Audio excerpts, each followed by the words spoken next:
That's what I told them. That's what I love the military way. Do or die. That's it. There's no other option. No, okay, this one. Oh, how about it? What this? So the new generation, they don't have the mentality of first sacrifice.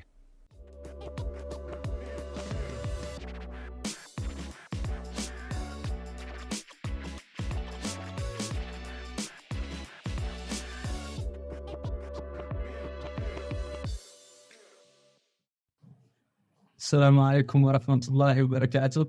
Everyone, welcome to the Truth podcast.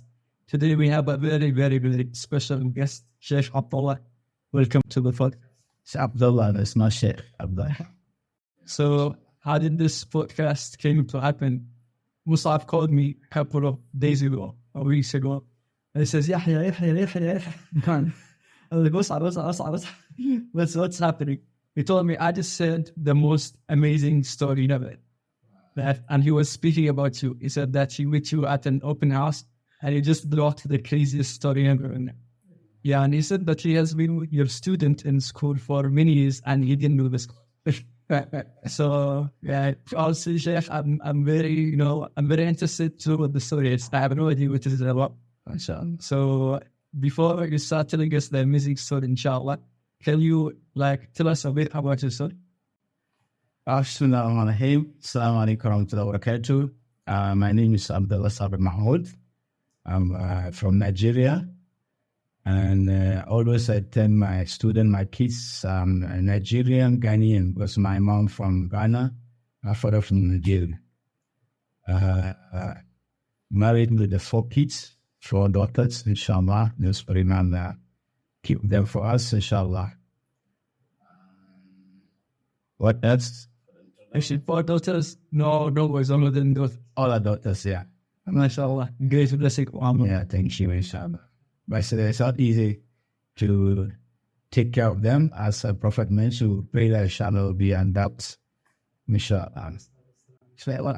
Inshallah, at the end of the podcast, we can talk more about the youth and teenagers and others. Because I know that you have 20 years experience in teaching. Many more than that. Yes. So inshallah, but before that, the crazy story. I don't know just about it, but start from the early beginning. Maybe even from your childhood. Because I also want to know the differences between my generation and your generation.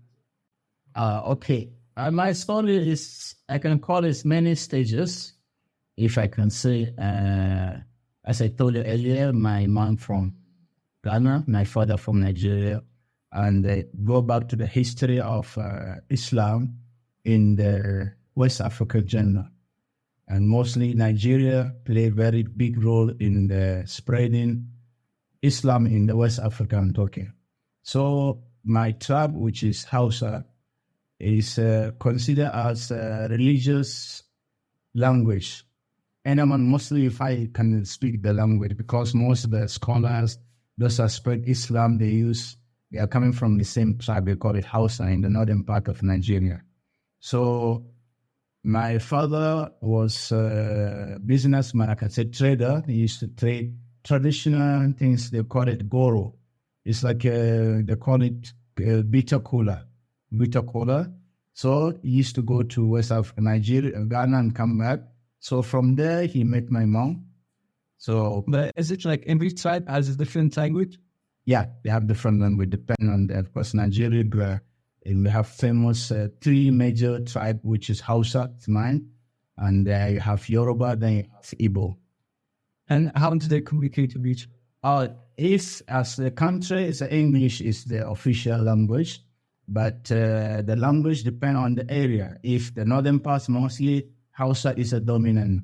The office, everything is there. If you go to the Yoruba area also, they use the language. Yeah.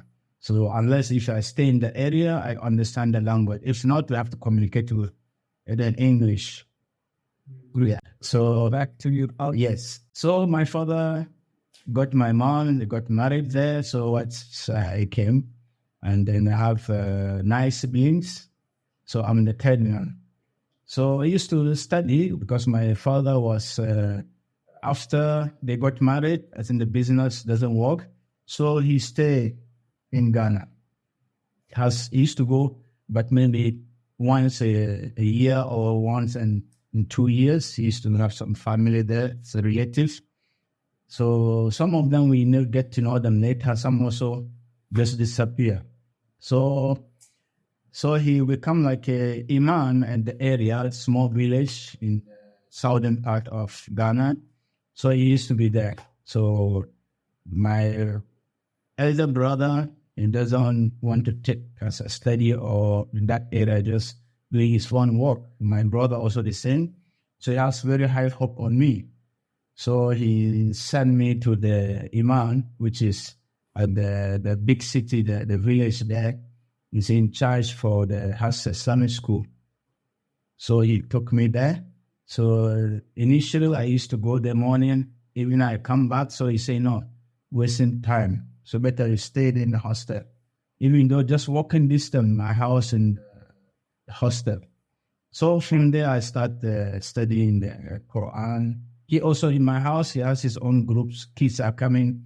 So he want more. So he sent me there with the imam, the big imam house. I'm studying at that time Quran there. Alhamdulillah, if you've been enjoying our podcast series, I have an amazing news to share with you.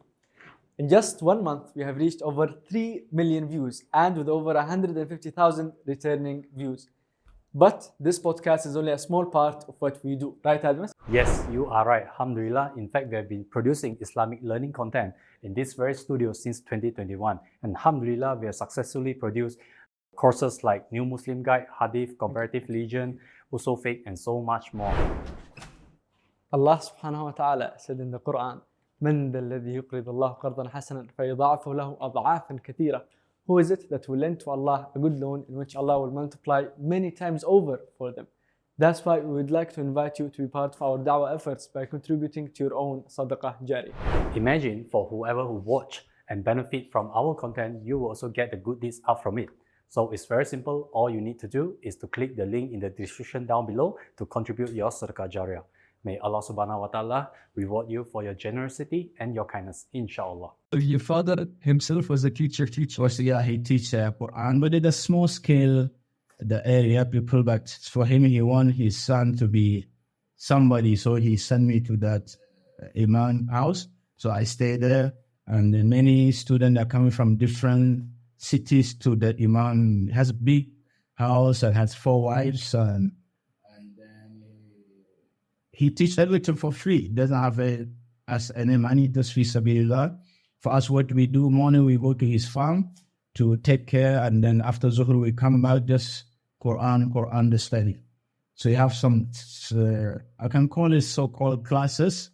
So they have those elite, they have those who finish Quran, either memorization or just reading. Then you have some traditional books we study, but of course in our own local language, explain Hausa. So, and that at that time was the famous mazhab we use as a Maliki, called Malikiyya. So we start with a small book called Al-Akhdar, Kitab al-Akhdari they call it. They have the tradition, you have to go certain books. After Akhdari goes Ashmawi, then we go certain books of that's mazhab Imam Malik. So that's what we do. So I was studying Quran there and become, I cannot say the highest among the student, but in the middle. So always, anything he wants, he will call me, and a group of us, around 5 of us. So everything we do, we help him. People come because he's doing us. People are coming, ask him to make dua for them. They give some money, some gift. Sometimes he cannot, so he asks us to do some dua. Anyway, so that's what I grew up. So I was from there. I used to have one teacher, his son. He used to study in Niger Republic, Jamia Islamiyya then. I could see him is the way when he come to the holiday, he teach the Arabic every time. I want to speak Arabic, the language, but there's no way. So we just teach only Quran and we learn, so we went home. So we had the agreement with some, of course, at that time, the old Imam, he passed away, so his son inherited become the new Imam. We're with him. So we feel like we have to go out of the country to learn more what I call Arabic at the Queen. So you were studying Quran as a memorization, or you were studying? We start reading first, then we go for the memorization. But memorization at that time was not that strong. But we go for the tafsir, the meaning. At the beginning, you will not allow anyone to do or tafsir or not. Just proper reading, proper says. After that, then we go for the meaning. Meaning also certain ajza you will design just in one syllabus. Yeah. So a group of us, around 4 of us, we feel like we need to do something. Because of his son, when he come, we can see him, but he studied outside the country, look different, everything, we want to be like him. So we asked, he used to study in Niger, the Republic. So his friend also, they studied together. For him, he started studying another country, Togo Republic. Togo is bordering Ghana, that very small country. So he told us, if you want to study, I will give you tazkiyah recommendation. You go there, go and study. But that institute, they have one Egyptian sent by Al-Azhar, teaching there. And most of the teachers there, they graduated from either Al-Azhar or Medina University in Saudi. So if you went to study with Arabs, we also study in Arab country. So now we have the plan what to do, how to go out. So we get our own money. There's no all official thing, no. So we arranged. At that time, my mom was so worried about me because the imam, the son of the imam, told her that I tell your son, if I'm not there, I think he will take charge for the school. So she's had that she doesn't want me to do anything, to go out or anything, make him unhappy. So we at that time I was around 16, 17.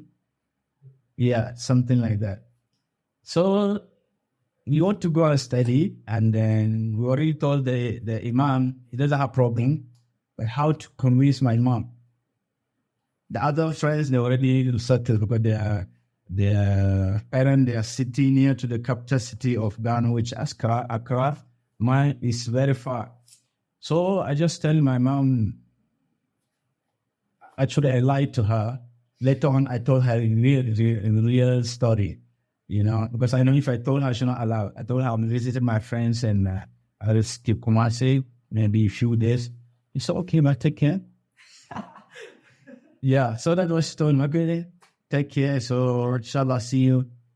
Yes, you lied at your mother so you can go study Islam. Yes, to study. So it's allowed, but for the sake of Allah. Yeah. So after that, I feel bad. I know it's wrong, but I feel like only the way. Otherwise, she will not allow, or maybe she will not happy. I don't want to involve that. So I just tell her, alhamdulillah. She said, okay, no problem. Take care. That's it. We took the house and then. We cross the country. Surprisingly, we don't have any document, nothing. No passport, nothing. We just cross to go to another country.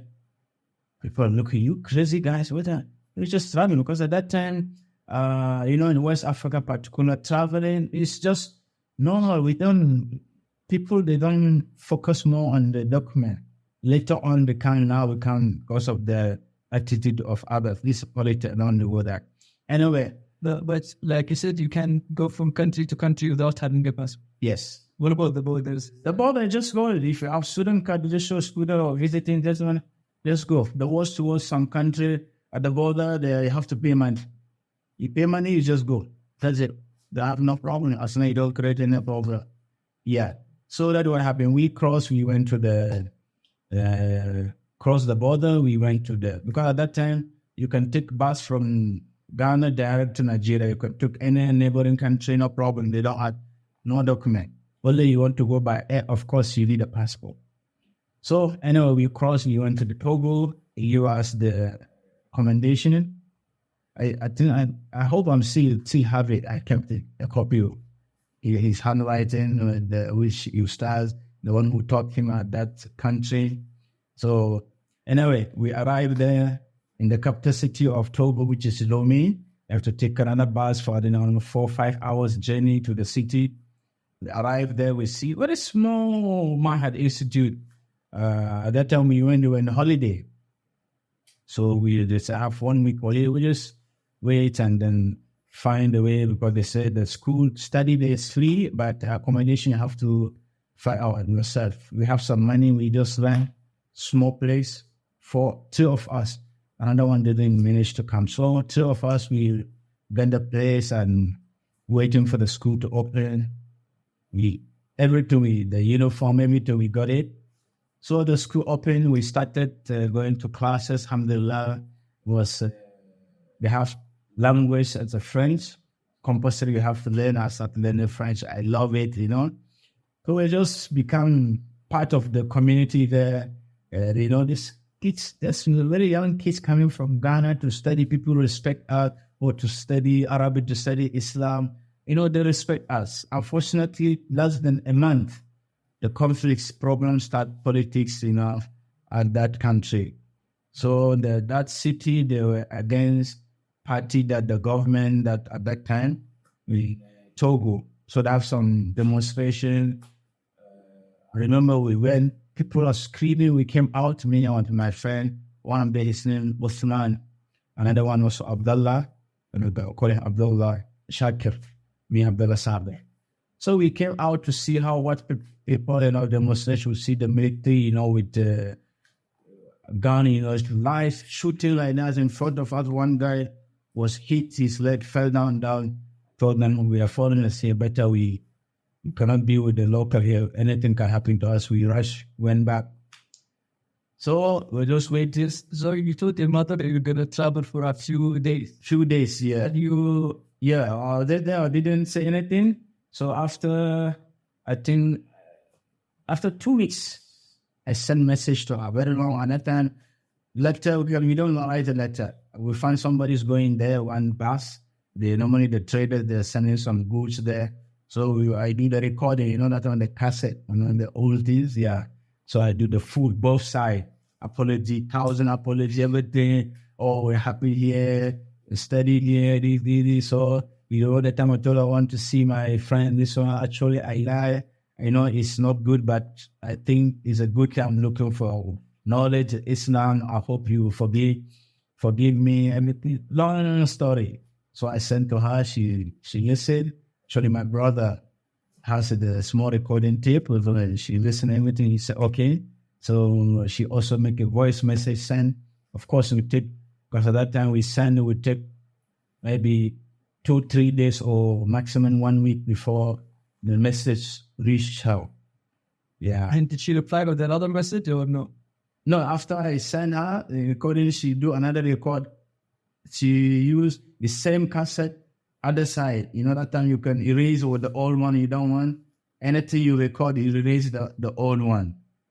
Actually, I don't know anything about that. Okay, that's what they call generation. They call it a cassette. Okay, so you have dinosaur age. Anyway. But what did she tell you with the recording? No, she said it's okay, no problem. But as long as you are looking for the knowledge, don't forget home. That's it. She said, I pray for you. You come back safely. We are still alive. And don't take too long. And then I remember a very important message she told me. Anywhere you go, remain as you. What was this? She said, remain as you, Abdullah. Where we brought it up, this one remained. Then, because she know many people, they go outside, change the attitude, become non-Muslims or all these things. So remain, you know who you are. I remember until now, a message in my head. Okay, so she replied, alhamdulillah, now no problem with my family. My dad doesn't have a problem. My dad is just, person was just so quiet, cannot say anything. Just, if you see something wrong, he talk. If not, just nothing. He didn't say anything. I'm there all working with my mom. And because my dad, to say in my culture, is because my son, my name Abdullah, his father's name. So he has to respect. The way he respect his father, he respect me. Even though I'm his son, because his father's name he put to me. So we have that culture. All right. So let's say I put my daughter's name, my mom's name, so I have to respect her, like the way I respect my mom. So that's a respect we have the inherit from Islam, how to appreciate the parents. Anyway, so that was this. And there was some shooting in the war happened. Yes. So suddenly the school was closed because of the conflicts, the political, all this one. Close the area, like careful, you cannot go outside for 1 day, 2 day, 3 days stay. And then 1 week, more than that. So we are stuck, paying the rental. And the school, we asked the lecturers, they said they don't know this political until they open. So our money also finished every day. We have to eat. So we decide, if like that, why don't we go to Nigeria, do some work? We teach some Quran, some Arabic. We get some money. If the thing cool now, we come back. So that's our aim. So we just take bus again, another side, northern part of that city. We cross border, 2 of us, to Benin Republic, another country, and then we cross to Nigeria. All this no passport. Okay, so now 3 countries. So we went to Nigeria, I start teaching everything. Then Now you're teaching Quran. yeah, teaching. It's one Islamic school there. One of the son of the imam, I used to stay with him. So he's doing business here. So he told them, I have somebody who can come and help you teach Quran and Arabic. So he brought us there, 3 of us, different city we are teaching, under one organization, right? So they have the schools all around Nigeria. So I used to teach there, one city called in Ibadan. It's far from my father's area. So I used to teach there. And so we start teaching. Normally I teach more. I teach almost 3 different groups. Morning I have for the kids, primary school, Arabic and Quran, Islamic study, mostly focus on the Quran. Then after Asr, I have class with the adult, those are working adult people. I teach that they're called Mahal Ummi, they call them. So I teach them the Quran. I support people, they want to learn the Quran. I teach the Islamic studies, Arabic. And then at night after Isha, the married woman, they will send their wives also to come and study. So I teach them. The class is so, first time for me, I feel scared, because the system, I cannot teach class the way I teach the kids or the men. They have partition, I have to stand a corner like this, and then the ladies, most of them, they have niqab. I teach the Quran, some Islamic studies, sometimes have some Q&A about Islam, anyway. So this is the class. There's something between you and them. Yes. And then look at them, just I speak, they listen. Unless some I have to write on the whiteboard, I push the curtain, and then they will copy, and So that's the thing, the system. So after we feel like we get enough money, because our attention not to stay there, either to go back to Togo to continue our study there. And then we get to know that there is one institute in Chad Republic. This institute built by one Kuwait organization, they call Regional Muslim Africa. So the good time about that, because I met one guy, Yoruba, in that area, he speaks Arabic. That's how I get to know him. How do you learn Arabic? So he studied there. Actually, he studied in Kuwait. So he started from that school in Chad, because this group sponsored by government, Kuwait government. So you do diploma there 2 years, and then another 2 years you do in Kuwait. I say, this is the golden opportunity. We don't miss it. I discussed with my 2 of our friends, so we have to. So we arrange ourselves, and then there's no communication. We don't know whether we just talk up. Let's go. So if I go, I'm not coming back. So we say we go back. Now looking up, we're going back close to Ghana. Let's go further. So from there, Nigeria, then we take our bags and take to Cameroon, another country. We cross the borders. right? And then we went to, from Cameroon there, they told us we have to get a passport because the region, that area, there's conflict. So if you don't have passport, anytime you may be killed without any reason, they don't know. Anyway, so we got the passport. A Nigerian one of my student, he used to work in immigration, told the place I teach the adult. So one of them I know is what they call working in immigration, the passport. So I told him I need this. So another of you have said to you, we need this. All the details he did. I remember after he come to class, he brought everything to me. He said, "This is your passport, 2 passport." I still have the copy. I gave you a passport. He gave us passport. I said, "This one, you want to travel? Is it by air or this one?" I said, "Okay, good." So we just. Which country's passport? Nigeria. Nigerian passport. So we planned everything. So we took the bus. We went to the Cameroon border. We showed them. Just no wonder people the stamp. I remember the first border. They say just give money. And they put one table like this, one basket. They don't want even to see your passport. They say just put anything. You're just sitting there. I remember the military, the border there. It's at the village. To cross to the Chad. So we just put any amount we have and then we cross, even they don't stamp on the passport. So we went Cameroon, after Chad, also the same. But Chad, they put the stamp. We enter here and there. So we went inside the Chad. So we went the very huge mosque. They call it Mosque Faisal. Mosque Faisal in Saudi, he built the mosque with a huge mosque in the center of in Jamena, which is capital city of Chad Republic. So we went and then we registered the school, everything done. Wow, that's good. You could see from far the mosque, the inside the thing. We had the hostel, everything inside.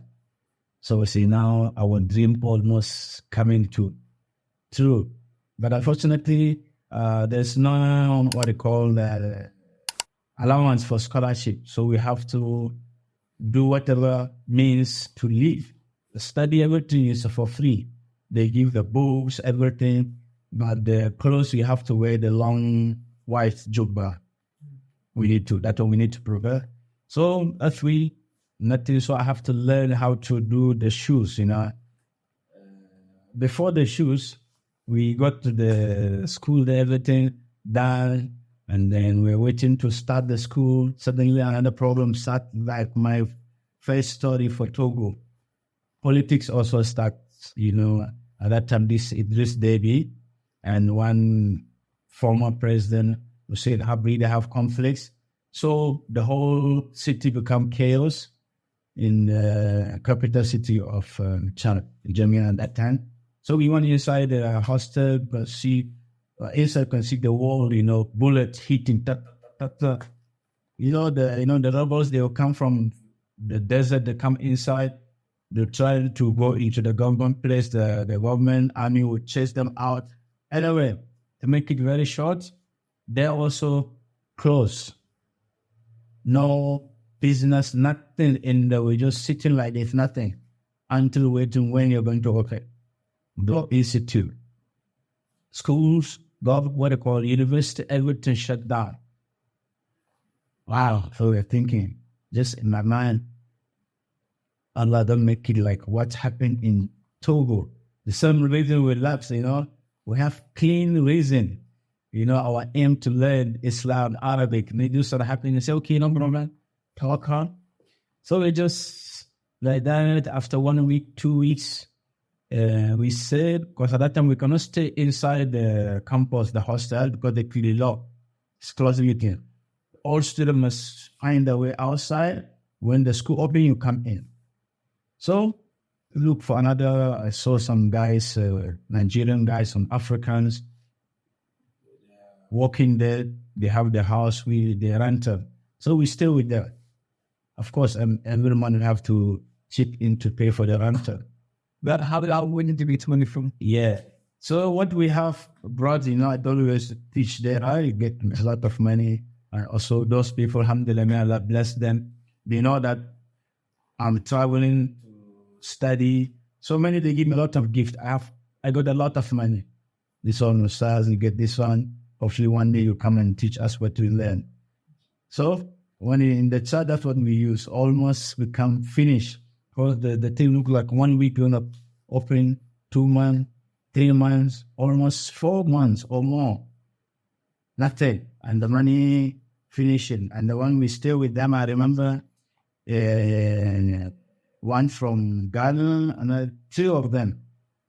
One from Ghana, another one, if I'm not mistaken, is around this Angola, something, Mozambique, these countries, and one from Nigeria. So 2 of them, they're going back to their country. They say no more safe because their business, they cannot do anything. So they say we have to continue paying the house we are staying. The big amount before everyone else we chip in to pay. Now 2 are moving out, so another burden on us. What to do our money, we think. So one of them is going out. He used to do the shoe. He's a shoemaker. He make shoes and sew it and polish. You know, there in the culture here, I don't see it much. You see on the road, people are putting their box table. You know, people come with their shoes. You know, they polish it and then they pay money. Your shoes broken, they sew it. So he said, "I'm going. My tools are there. If you want to, I will teach you. Few minutes, if you learn it, you can use it. The place I stay, you make money." I say, "Why not?" He taught me. I remember the first time, he poking my finger, it's not easy. I learned how to sew the shoes, how to polish it properly, which color, especially they have some, the leather, the pure leather, certain one you need to choose. So he told me, be careful. If you destroy the shoes, I remember he was warning me. If you destroy some people's shoe, you have to pay. Some are very expensive. So you have to be careful. Anyway, I learned from what he taught me. So along the way, another 2 of my friends, they say, no, they cannot stay anymore. So they have to go back to Nigeria. For me, only me, I stay in China. I Felt your friend that went from you from the beginning? Yeah, they would drop. They say they cannot continue. So let's go back. I say, no way. I will just, as long as I'm getting some money, okay, see how long they're going. Everyone think, tomorrow is next week, or next week they're going to open, week finish. No, next week it's like that, hoping. Anyway, they left. So I was staying there, doing the thing, until never open. And then one of, I get to know people around the area. They told me, I didn't say, actually, I want to study school. I have my student card. I remember they gave me a student card, very old, handwriting, So, I don't know, I lost it. I feel pain when I lost it somewhere in Rome. Anyway, so what happened? They told me that if you want to study, really, Sudan is one of the best. We have one market, they call Market Islamic. And then they changed to Jamia Africa Academy. They say that's, you want to really study, that's the best place. I say, my aim is wait, how? This is my mind. Just 2 years only there, I go to Kuwait. Say, no, this politics is not stable. They may open and they close again. You're losing your age. You're not getting younger. So, okay, this is good. So what to do, how the process of Sudan, you have to go to get a visa from the Sudanese embassy there. And then I said, okay, why not? I have passport. The good news is when I come to the chart, they already stand. So if not stand, I'll be problem. But as I've stand, I feel confident. So they showed me, I took taxi to the Sudanese embassy. I want to go to Sudan. They said, for what? I said, I want to study. And then later in a university, I say, no, just want to go myself. Okay, if there's no letter from a university you want to study there, we need a letter from your embassy, Nigerian embassy in Jamaica. Then we give you the visa. It's very easy. I just asked, I don't know, I just taxi sent me to Nigerian embassy in Jamaica. I went. At that time, unfortunately, Sudan also have some problem between South and all this during Omar Bashir time. So I went to the embassy of Nigeria. Guys, when I see him, I know he's my tribe. He's years old. So he greeted me in my language, or Hausa. So we say now, and it's been good morning. So what do you want? I say, I I want the letter. I said, letter for what? What do you want to do? I said, I want to study in Sudan, and then the embassy asked me to get the letter. He looked at me. He said, you want to go to Sudan and study? You know, Sudan, there's war started. I said, yeah, I want to. And the place I want to study, there's no war there. He said, no. I said, I'm not going there. I just want to study the embassy. They say they're not giving the visa without my Nigerian embassy letter. He said, I remember he said, my son, you know, I cannot send my son to go and die. The same, I'm not going to send you a letter for you to go and die. When he said that, I feel like the bomb hit my head. Like all my dreams were going to be crushed. So what to do? Like, how did you feel with two of your friends going away, giving up? Actually, I feel demotivated, but I feel at the end, I say, no, it's my life. I want it. So I have to go for it. So that's what pushed me. I said, okay, you go back, no problem. I want, as long I want it. I remember what my mom told me. You just go, no problem. So I say, I have to. So anyway, come to the embassy. He refused. I thought it was so angry that the security take him out. They didn't want to understand. I said, it's very young. Boy, I said, I want. I said, please, just give me. If I die, it's me. I want. They say they will not give me the visa without the letter from embassy. He said, no. Full stop. I said, okay, no problem. Came out. Go back again to the Sudanese embassy. Say, I'll insist. I went, the security guy already know me. I came anytime. Okay, give me the session. I want to talk to the chancellor there. So I went to him. You know, I remember first time to see them. You know, the way they wear the imam or the turban. You know, very nice looking, very tough. I went, okay, read the letter. I said, what? I think you have embassy here, right? I said, yes. But I didn't tell him that he doesn't want to give me. I said, he's busy, you know, a lot of process. He doesn't want this one. So is there any way you can give me the visa? Just at least I go, because, you know, a lot of take too long. And I'm afraid my money finishing. He says, so no way, this is the rules you have to follow. No letter from from university, no letter from your embassy, no. I was thinking, I went back to my place, and then the guy was staying with him. So it remained two of us only. So he said, what happened? I said, I went this to get a visa to Sudan to study, but this what happened. He said, there's two ways if you want. But the first way is easier but dangerous. He said, you have to, do walking, okay, to cross the border, Chad and Sudan. But that area is rebels. Is anytime you may be killed or something like that, this is the easiest way. You don't need any document. Even they advise if you want to go this one, you don't take heavy things, because you're going to, after you cross, you have to walk long distance in the desert until you get to the city. Then you're already in the Sudan. How long was it? The distance, he said, it took around 8 to 10 hours walking, right? He said the dangerous part is to cross the border. Is the easiest one. The more difficult one, you need to follow the caravan. Those are traders. They're taking goods from Chad to Sudan and bring it there. So if you can get them, they help you as like you are their staff or working with them. Easily you can cross without anything. It's difficult to find those people. You need to pay them a lot. See what to do. So I'm just almost 3 days. I go to the blazer. I become like a business. I will do my shooting that where I get the money to leave. So every morning I go there until evening, pack my things, go back. Almost 1, 2, 3 weeks thinking what to do. And then I called my dad, and then he said, just come back.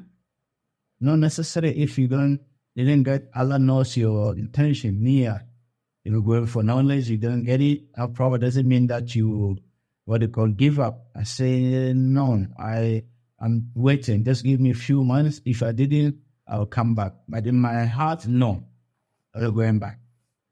So anyway, so during that, and then one guy came to me. I was doing his shoes. I was talking Chadi. I'm from Chad. Speak my language and then mix with Arabic. Trying to, I speak Arabic Fusha, but not that fluent. And so he was talking to what? I said, I'm going to study. I want to study in Sudan. And then still waiting how. He said, how are you going? You don't know the ticket. You see the ticket to travel is very expensive. I said, I'm looking if I can find a way to follow those business. Oh, you want to go? I said, yes.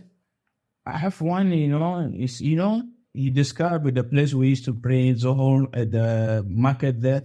See, this one share, this guy is a businessman, has many trained the trucks there. He's sending more than 20 under him.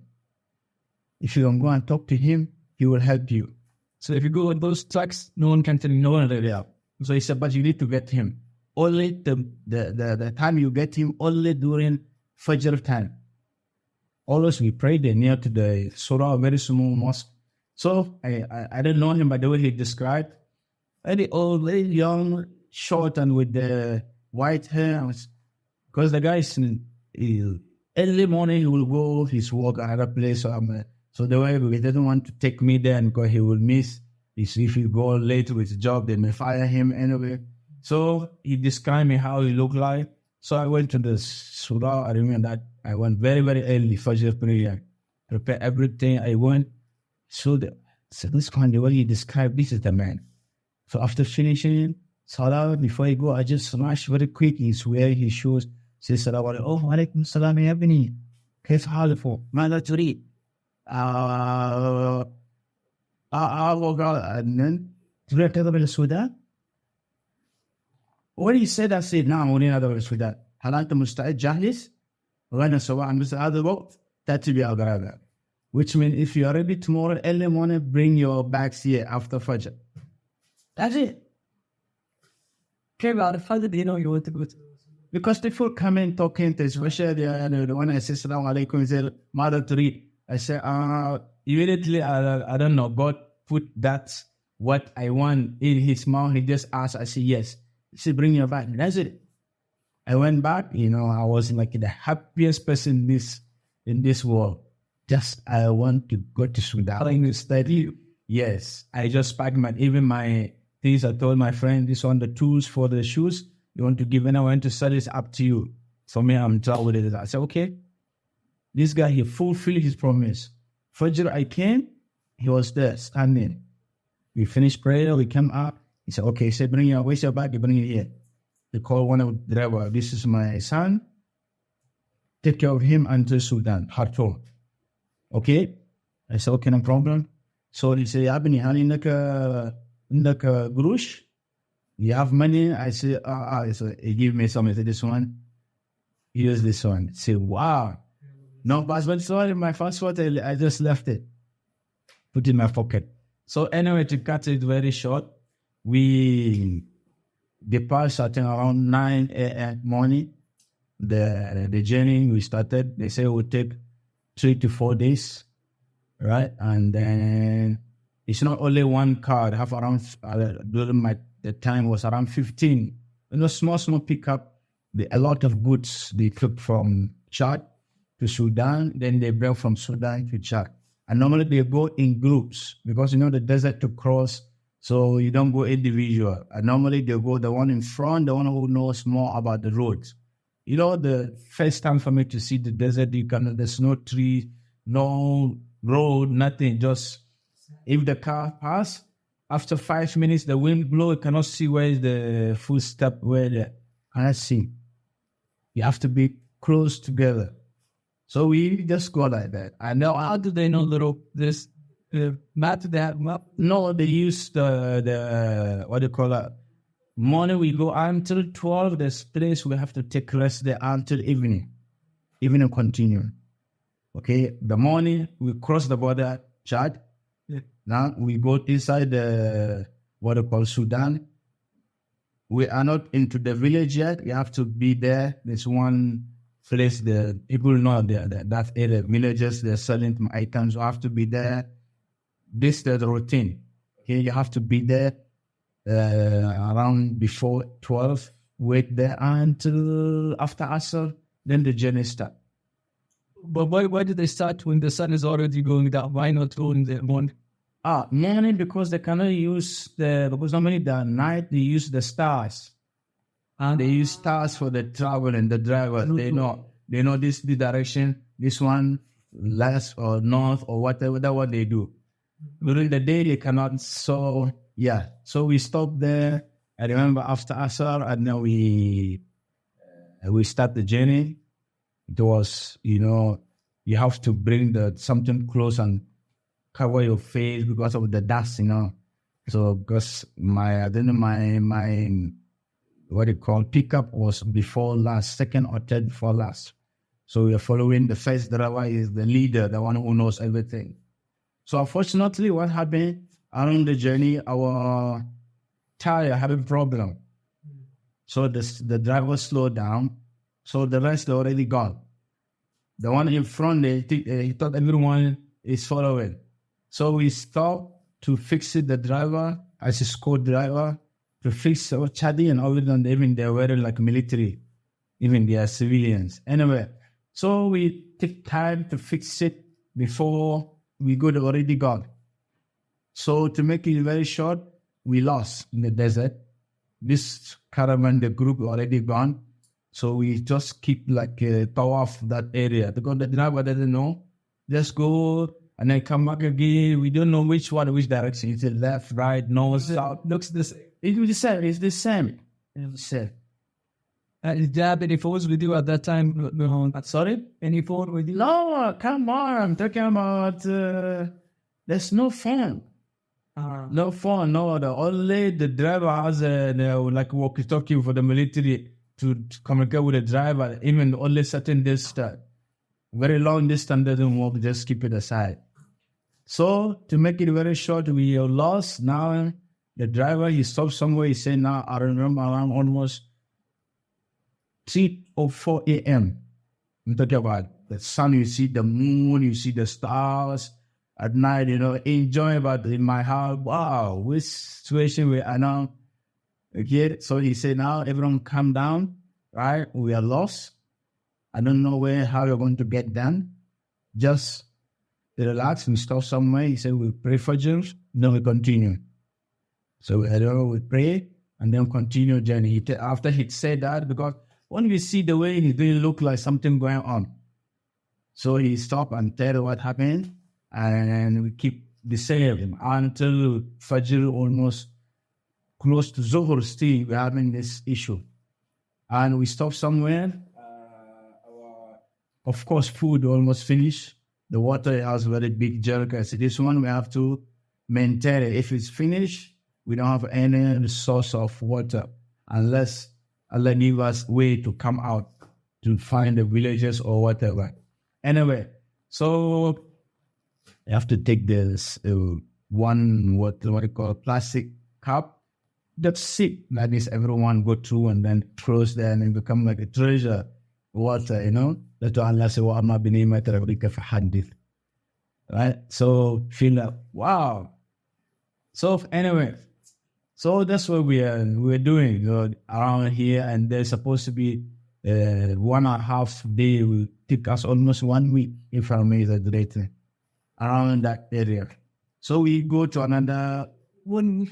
You go where we were going that area, this village. The time gone. Sometimes the villages they call them Badui, the Ruat.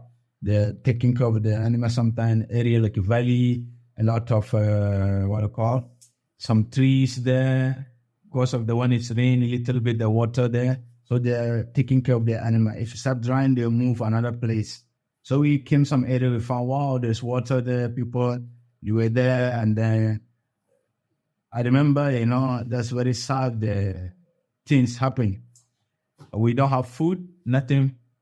So they told us now, the villagers there around this road, the bottom, they have onion and tomato, only the food. So the driver came and bring the knife, hacked it, everything, put a big place, the Palestinian, everyone come and eat. Put the salt. Wow, to be honest, I cry in tears, because my mom knows me. Onion, if she cook, she will not put raw onion, like she will make it very soft. I cannot eat food with onion. But that's the only food. That only thing I put one bite like this, just tears. I remember, oh my God, they see my mom. I told her the story later. When the neighbor, I see the not food. Imagine, it's life. Just you want to save your life. That's it. Tomato, onion, and salt. That's it. People are eating with happy, talking. I'm just sitting there. This people, that's it. I was thinking, this would be half life. Come on. This is, and then they're very happy. Okay, that's encouragement. I don't remember, why I came out. That's determination also put me, give me more energy booster. I remember, you come out. I remember many of you, some of them already give up. You already here, almost there. Just only a few steps. That would come into my mind. Just go ahead. So I went through all this, what they call the onion things. We eat, After that, become just normal. Luckily, tell me about their life, like the body. How is their life? No, the body with their, what they have is, the animal, the milk is a love about the child, this milk. The other, they want everything is like milk. They boil what they call everything. They boil the milk. They have something like they made out of flour. Nobody they buy, they have the stock. Sometimes they give us when the time we went, they give us, but very later they say it's finished. So they call it zalabia. I already know it in Chad. Normally that's what I take breakfast. So it is the fresh milk, they boil it hot. We take that one, they call it zalabia. It's like a samosa, but it's empty inside. And there at that place, the villagers is the meat. Meat is like the cheap as I don't know how to describe it. Yes. And at that time, there's no social media. No, come on, no social media, nothing, no, not even just we just enjoy with the stars and at 9 I do with the driver will stop. Luckily, this one pickup they have I don't know how many tons of petrol. They use diesel, doesn't take much. Have many around the pickup. They stuck a lot of tons in petrol. Finish it, and I remember after we finished about the onion things, always I remember that. So we continued, and then we find the military, the robbers, those from Sudan, near to Darfur area. The pickup, I think they ran away from something, they fell, accident. 2 of them got injured, so the driver, but another 2 military, everything you see them with all the uniform, the lead and the broken water. Bloody, so the driver stopped. We helped them clean everything. They have some drink water. They give us, I think, 2 jugs of the water. So they told us, where are you going? We say, he's told them, going this. They said, no, this is your wrong direction. Go this way. But be careful. There's some military and the groups. They have to be aware, that area. So that they give us direction. That time that we managed to. We went at to the Sudanese border, what we call Jinena, right? And then they told us, okay, now we are going to continue to Khartoum, but we'll stick some days here, the drivers. If you want to continue, it's up to you. This bus is very aircon, everything, big coach buses. Only to we pay for your own money. So this is the train also. This train belongs to this United Nations for the refugees, but you go through the Jano. At that time, they didn't separate here from Sudan. So it's got all the refugees area would take too long to get. It's free. So, okay. I'm afraid if I stop with them, these people, of course, everything is free, but I don't know how long. I don't want to miss the university there. So, okay, this one, I don't have money to get the buses. Let me follow the free train. So I took the train from that border. They call it the Junaina, the Lubai. I took the train went, from just less 5 hours to Khartoum. If you go direct the normal road, but you have to go to the Janub, come back near to the Chad again. Therefore, it's so free. Every station they will stop. You will sit down, feel like you're tired. You start, you walk, the huge train. Has to be patient with that because it's for free. How long is the trip on the train, the free train? It take almost 5 days to reach Khartoum. 5 days? 5 days, yeah. You don't have to go down with the train? No, you will stop somewhere. People, give 5 minutes. People go outside. They want to go to the toilet. Some people, the village, they bring the things to sell inside. They walk inside the train selling drinks, some sweets, some traditional, what they call craft, something like that. They give 10-15 minutes and then they make, it means it's going to move. So everyone rush in. You want to take a rest, come out and see somewhere. It's like that. And they'll continue. Go to another village like that. Another village until. So I reached Khartoum. How was the experience with the train? Did you like it? To be honest, I did not like it. I feel like I regret why I took the train. Because it's too boring, sitting there. Not to have my small, nothing to read, nothing. Just sit like this. Just look like this.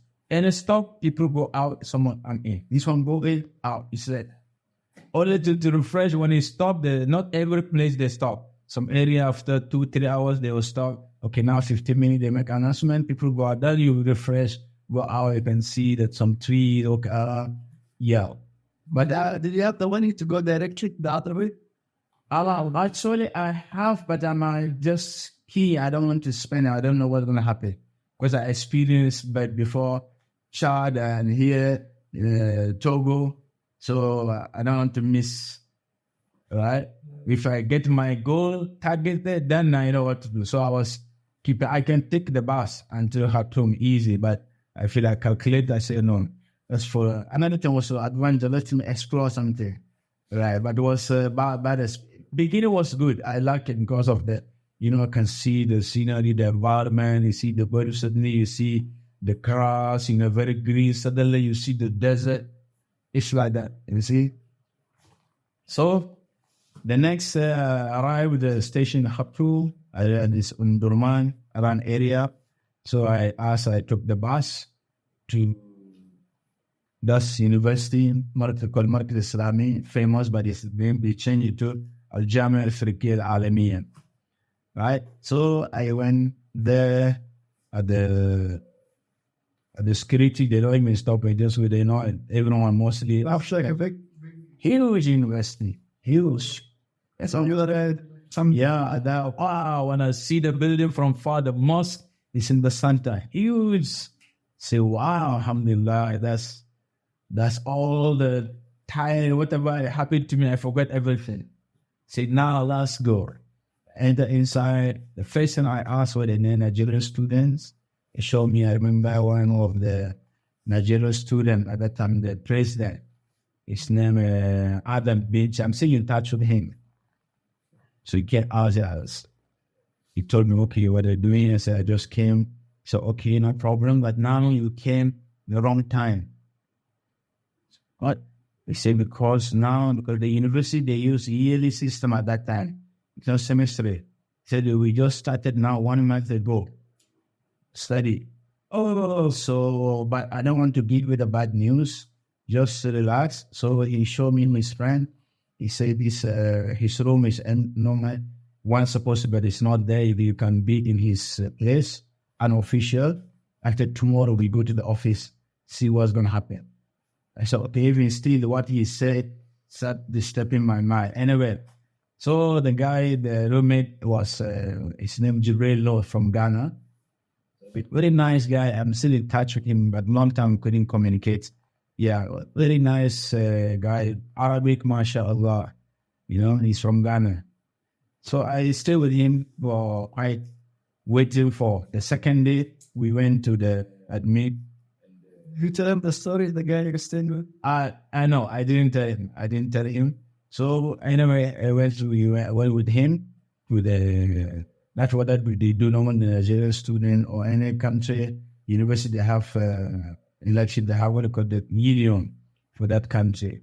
So we went with him to the, what they call the, even Jibril, I remember the guy also with me from Ghana, just to help. When I remember the officer in charge for the Kabul Tasjib, his name they call Haj Musa. Very short, but everyone look a very scary looking guy. Open the door like this, look. So the guy, because they respect him as a president of Nigerian student. So what happened? He said, I have a new student. New student? So you already accepted? Say, no, you want to apply. No, wait until next year. Already close everything. Cannot.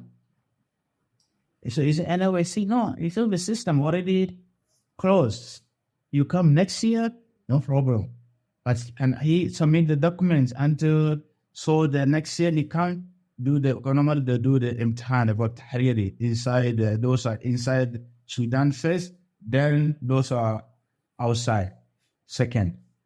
So he said, no, you have to wait until after 5 months when that processing for the new intake, then you can come on, bring his document. What? So I was thinking now, what to do?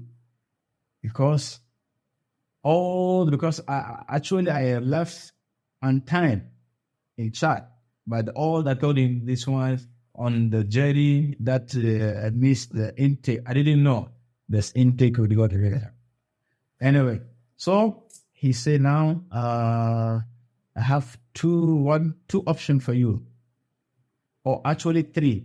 One, you can still stay, nothing. But if you're not lucky, sometimes they come and do the inspection, the security, the check.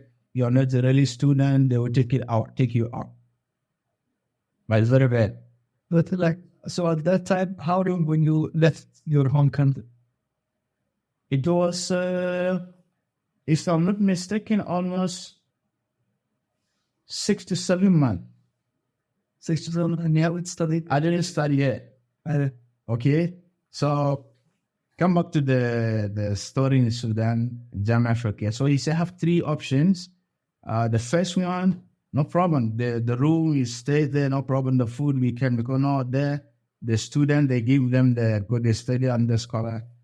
It's not full scholarship, but they don't pay school fees, and also they give them allowance for food every month. They don't give them money, they give them card, they call coupon. This is a coupon from first day, they put the dates, okay? And they give them 3. 1 for breakfast, 1 for lunch, 1 for the dinner. So you come to the restaurant, you don't have that coupon, the card, you cannot eat. So you can't, you take whatever you give. If futur, you take the coupon for futur, you give him, you take whatever, you go. So he said the food, no problem, we can handle that. So this is option number 1. Option number 2, you go back home, Nigeria.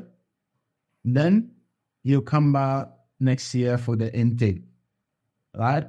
The option number 3, there's one mahad, they call the institute, like Mahad Tahfiz. You can go and stay there and learn some Quran. Then while waiting there until they open, then you come. It's outside the Khartoum. It's somewhere called the city called Hasaisa. Very famous mahad, they call what the father. Many Sudanese there now. One of the fathers in Sudan, they have to go through the famous institute.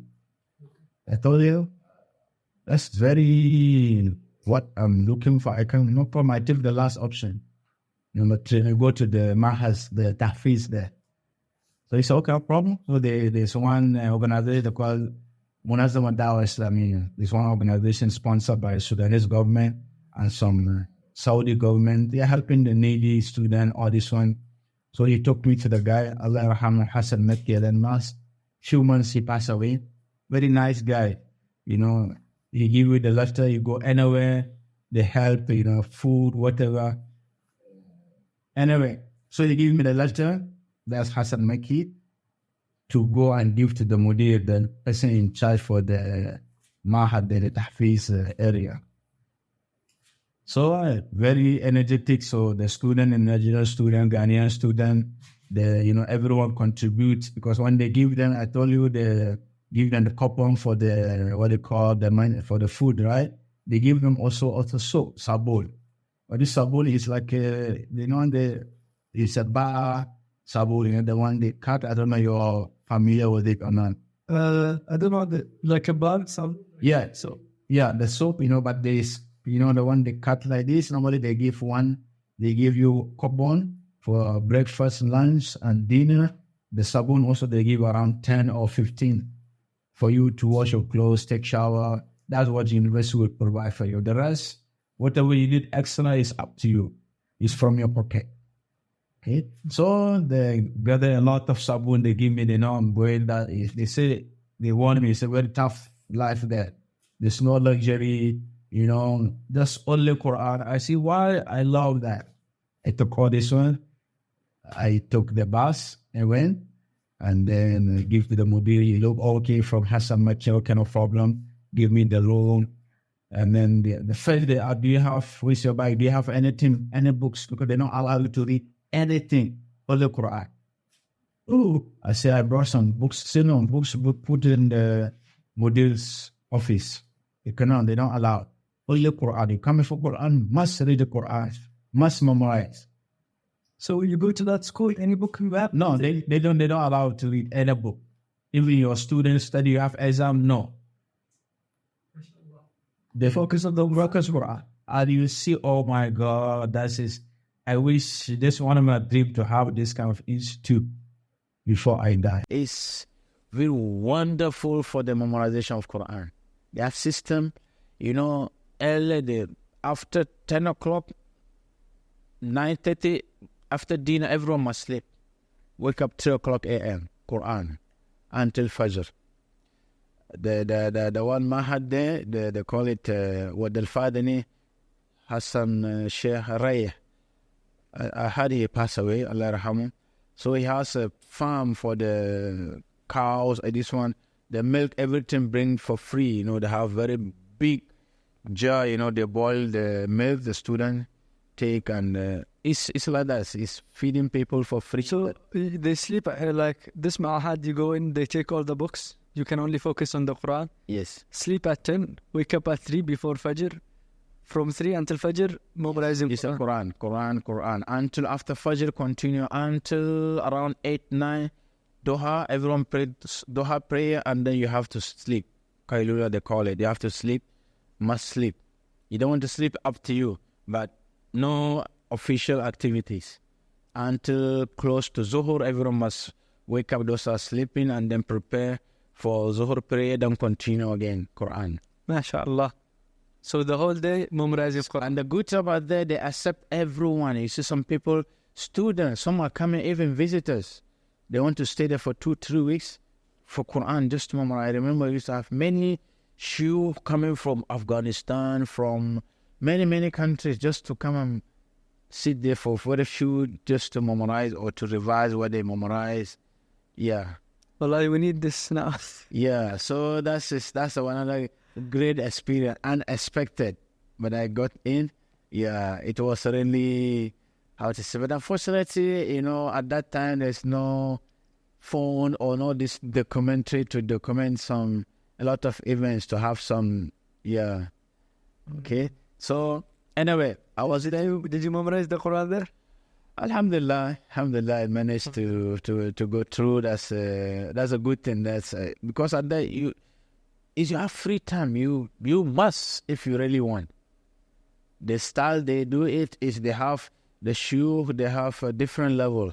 They have the sheikh himself taking care of those who are teaching the teachers, and then they have different levels of that. I tell you, it's a huge place. You go there, you see more than close to 500 or more students from all over the Sudan. Even some outside the Sudan also come in there. He has the rooms for everyone there. Some even you don't need to sleep. Just talking until it's like that. Right? So while waiting, by that time, of course, they feel tired. Sometime after 1 month, 2 weeks, 3 weeks, we just go to Khartoum, go and get some sabun for the taking shower, washing clothes. Yeah. So the good thing I love about that place, you come out from this, because the village is not far from the main road to Khartoum. We just walk on the road. I don't know the culture change or not, but really I love Sudanese about that. Few things that remind me, I will tell you about the Sudan when I was inside there. Some culture, until now, I went many countries, I couldn't find that until now.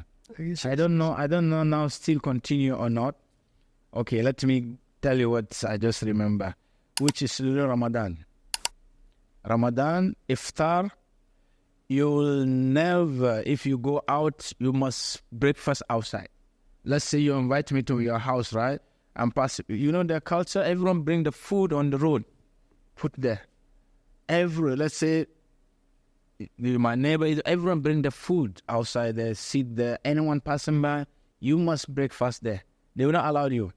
They will swear, oh, Allah yatala, wallahi billah, you have to breakfast here today. So you want to go somewhere, invite you for iftar, go earlier, before Asr, better. After Asr, close to Maghrib, no. Somebody will catch you on the way, no way. You have to breakfast there. So this is the culture I learned. I think we as a Muslim should have that ta'awun. Okay, another thing I learned, I see, totally in the Wad al-Father for memorizing, when you come out from the road, waiting for the bus, you see the luxury cars, they know you or not, they will stop. Come in, where are you going? Khartoum. Oh no, sorry, I'm not going there, but I would really reduce for you. You see the car look like, come on, this guy is rich. Bus, whatever, they will stop and take you. Oh, sorry, I'm not going direct, I will stop here, but you wait here, maybe somebody will come and continue with you. MashaAllah. That's what I never see it anywhere. I don't know still now, it still continue or not. These two things really I salute to Sudanese. That's why I told my student, Sudan is my fourth country. Fourth country. Yes. So anyway, after waiting there, the year almost after 5 months, 6 months, so I went back to Khartoum. Of course, in between, sometime after 1 month, 2 weeks, I will go Khartoum and come with a group of students. We go there and come back to they call it Khalwa Wad al-Fadl, the name of the mahad there. So Khalwa, they call it Khalwa. They call it Halawi. They call it when you go to Sudan. You say you want to go for memorizing Quran. They call it Khalwa or Halawi. Yeah. So I close to the new intake started, as the guy mentioned. I went. All the document, we went there, accept everything, and then the time come to do the test. We have So this is after 1 year? After almost less than around 7 to 8 months, not full 1 year. So everything, so we do the test. Alhamdulillah, I pass to continue the study, everything. Even they give me the offer letter as a now official student. Even I have my room there, the card, I'm getting everything. And also, before I start, still I was in touch now, my blood with the mahad there. I like the place. I go there while waiting for the study to start. So, and then at the end, before the school start, no. Can't remember, no. I think 2 weeks before school start, I came back totally, left the mahad, now come back to Khartoum for real study. So I was... What is the course that you registered in the Khartoum? No, for them, the yearly, they have the system there. Either you go for the Islamic studies or you go for Tarbiyah. I choose Kuliya Tarbiyah. Kuliya Tarbiyah have Islamic studies, Arabic, all these things. If you want to go for the sciences on another area, those will go for engineering. I took they call it Adabiyat, the Tarbiyah. Yeah. So while waiting, so some of Nigerians, there's some politicians, some rich people, they're coming to Sudan, learn Islam. Some they convert to Islam. They want to learn about Arabic, about Islam. So at that time, I have free time. So the president of Nigerian community or society, he asked me, you can help them, give them some tuition. They pay. So You teach them while you're studying. well, yeah. Well, before I start. So I used to teach, and then I waiting for my university to start in 2 weeks. What are you teaching them? The basics of Basic Arabic. Those that come even the huruf, but some they want to know. Some they have some. I told you our Akhdari, the book. They want to know it, so I will explain our own what you call local language, right? Arabic, the Quran, the most. They want to learn more, the tajweed, and yeah, all the few they want for tafsir. They go for only the beginners for the Quran. Yeah, those.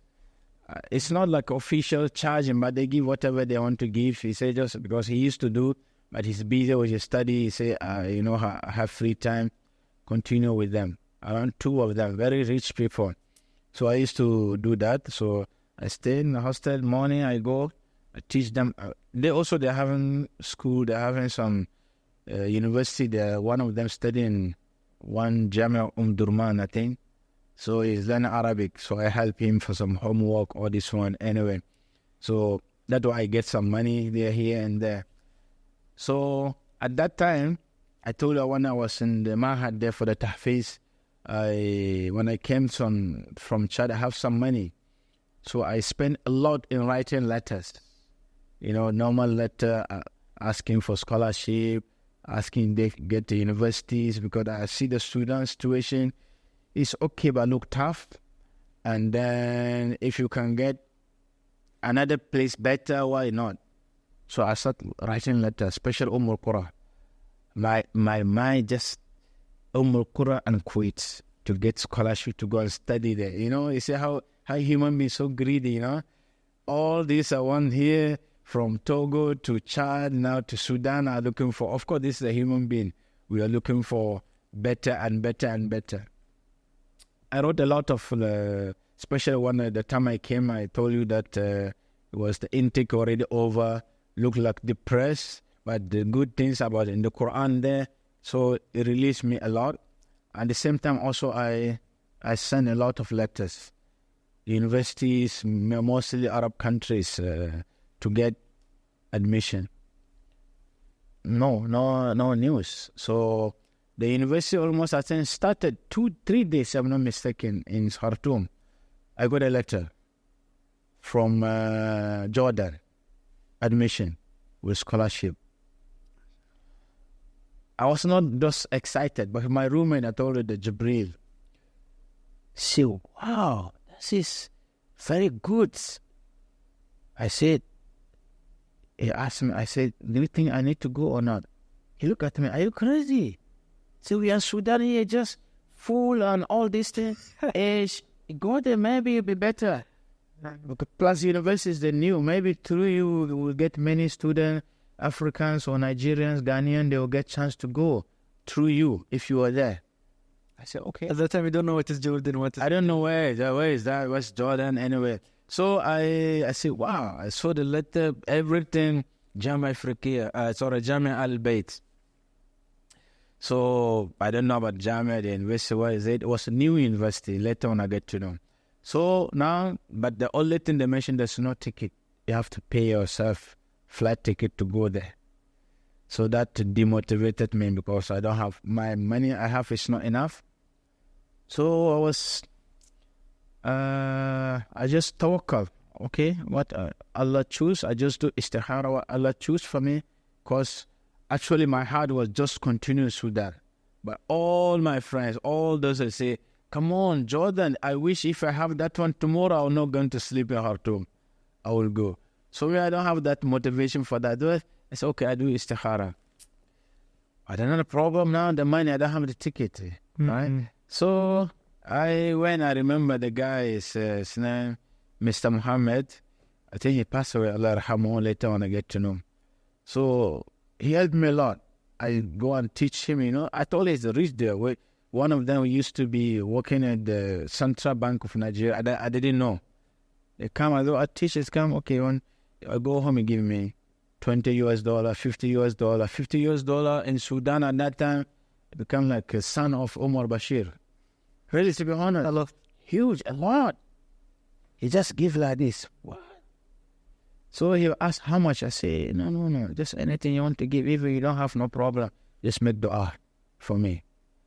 He just give like that. So when I got the letter, so I told him, I say maybe because the date they give are supposed to be in Jordan closer. I say okay, because our class he changed it to weekly every week. I said next week, in case if you didn't see me, maybe I travel. What? I become familiar with your style. I like it. You want to travel where? I say maybe. He say why? I say maybe. I say because I got admission, but the ticket I don't have the money, so I'm looking for another sources. If I get it, I will go. If not, I'll be continue with you. So okay, where's the letter? I said I left it at hostel. Say bring it next. So the next time I brought the letter, I opened, I gave him. He read everything. He said, okay, have you checked how much the ticket? I said, I didn't check. I don't know. He said, don't worry. Because he was the guy he do his master in UK. I remember he has a laptop. First for me to see laptop, I remember it was IBM.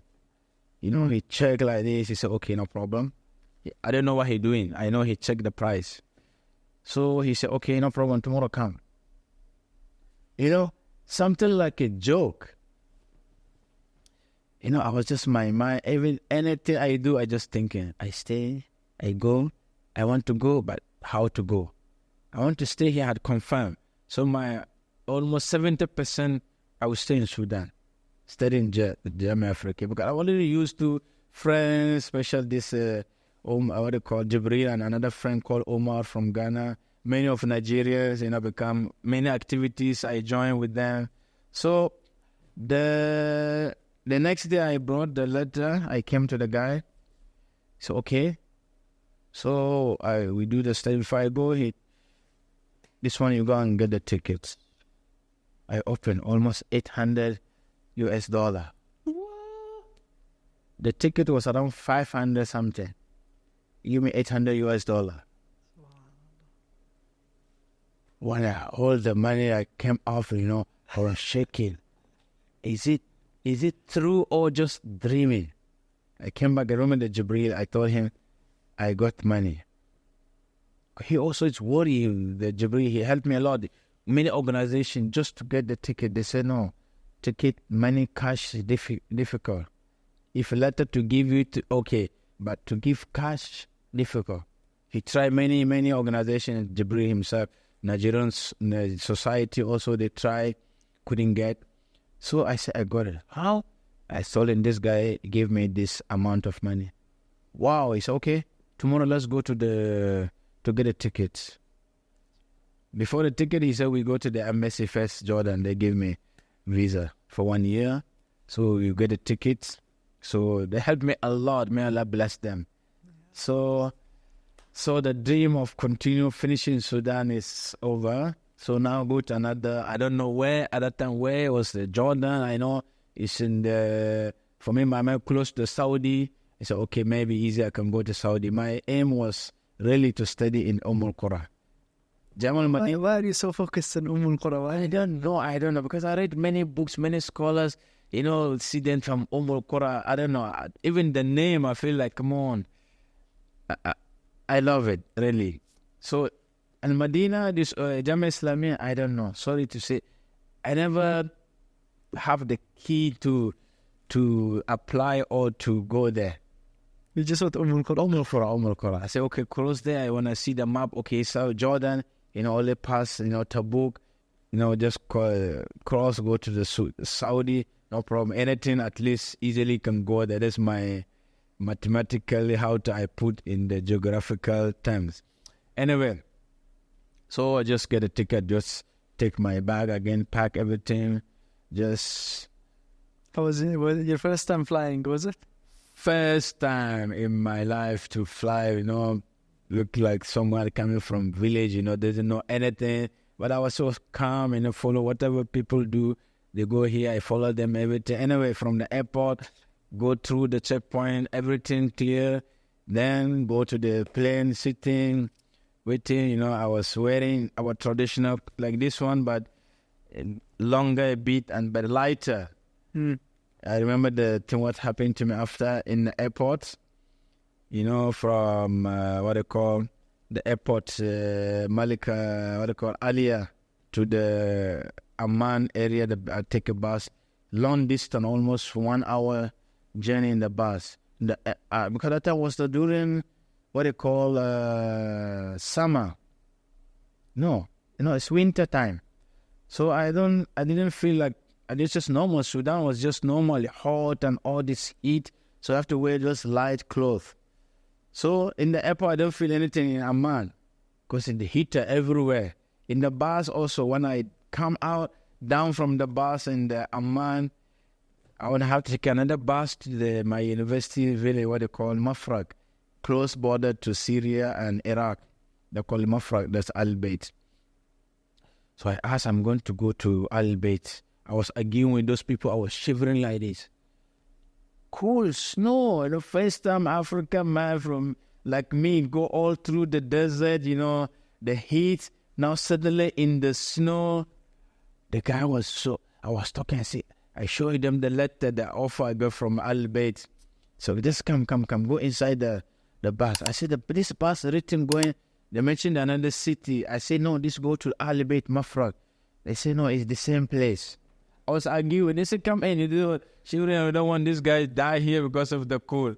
They drag me inside the bus. It's the heater, very hot. Heat. I just sat there waiting for the passengers to come. Anyway, I arrived to the university. Wow. Different look, different setting, everything different. There's no African. Only 3 of us at that time. The rest all are Jordanians and all over the world. Majority are Malaysians.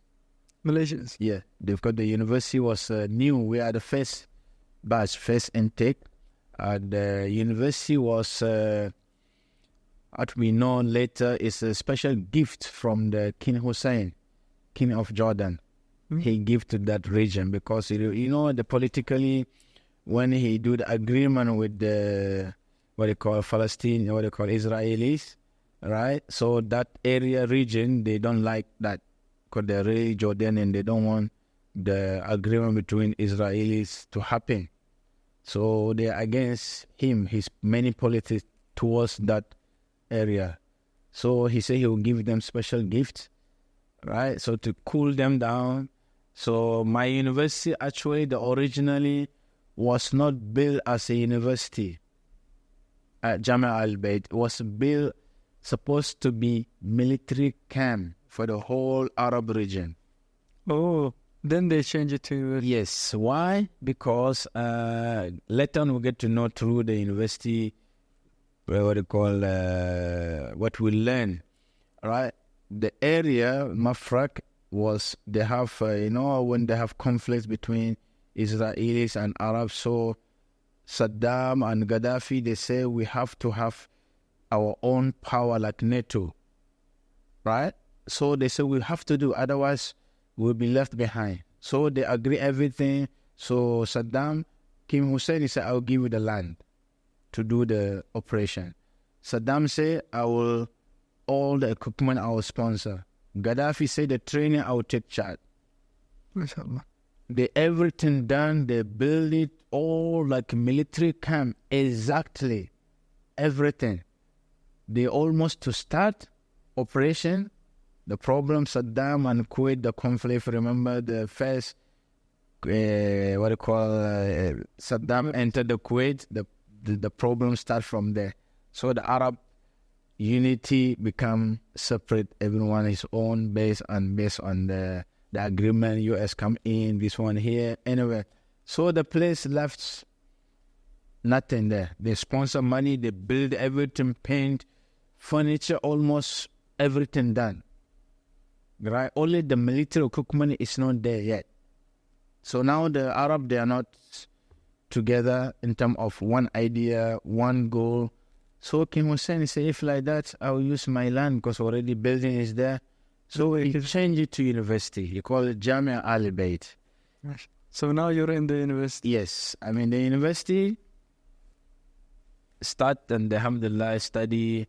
I register kuliya, what they call adab, Lugha Arabiya wa adabiha. So I do my bachelor was in the Arabic literature. As I told you, I used to have many very good friends from all over the world, because the university because when he opened the university, he brought very quality lecturers. Many of them coming from the West, some from Malaysia, some even the Arab region, especially from Iraqi, Sudanese, have very top, what they call lecturers, because he's in charge, top. The Rais Majlis Umana is the one, King Hussein at that time. When he became weaker and weaker, he put his brother. So you're doing your degree there, is it? Yeah, I did my degree there. You finished your degree? I finished my degree there. So that's what brought me from Ghana to Togo to Chad to Sudan, now Jordan.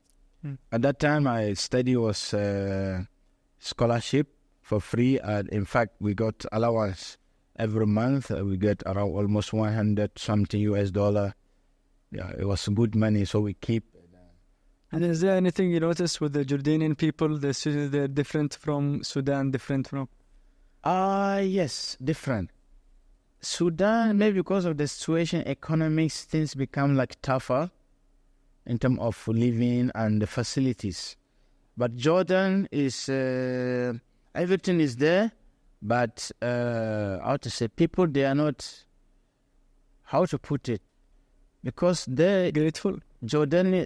Not grateful. Even Jordanese people need to pay their study. But in Sudan, it's different. Sudan is for free for everyone. Only the accommodation, if you have full scholarship based on organization, whatever, you will enjoy. But Jordan, everyone must pay, unless you have like us. Only few of us, the university give us full scholarship, right? One of them, and we have few African countries, and mostly from the Russia, from Kosovo, from Albania. Yeah, many of them under university, boys and girls. Many, they just convert to Islam. They came, alhamdulillah. Very good education there. The system, really, the university at that time. They have some system compared to other universities in Jordan, different. You cannot compare in terms of quality, in terms of everything that university. At that time, we as a first. But now I had many things change. So, okay, so back to yourself. You finished your degree there? Yes. After I finished my degree under scholarship, and then I plan to continue master there. But they say no scholarship, you have to pay. I don't have that. At that time, I used to be president of Nigerian Society Sudan and Jordan. So I used to deal direct to the Nigerian embassy. At that time, we don't have embassy in Sudan, in Amman. We have in Baghdad. They will come always every 2-3 weeks. They come to Amman, because all the process. Special student need the stamp to verify the document. So I'm in charge for that. So I collect all the students' documents. When they come, I give them their stamp. So I started a project with one of the ambassador to get job in the embassy, because they plan that time to open in Amman. So if they open, I get job there. So I don't need to ask for scholarship. I pay for my master, even PhD. Because when I'm working with the embassy, I got money to pay for my school fee. In fact, if I can get scholarship from the government, Nigerian government, if I follow the right way, that was my aim. So even though I finished my degree, I still have almost 1 year my visa still, the Iqama.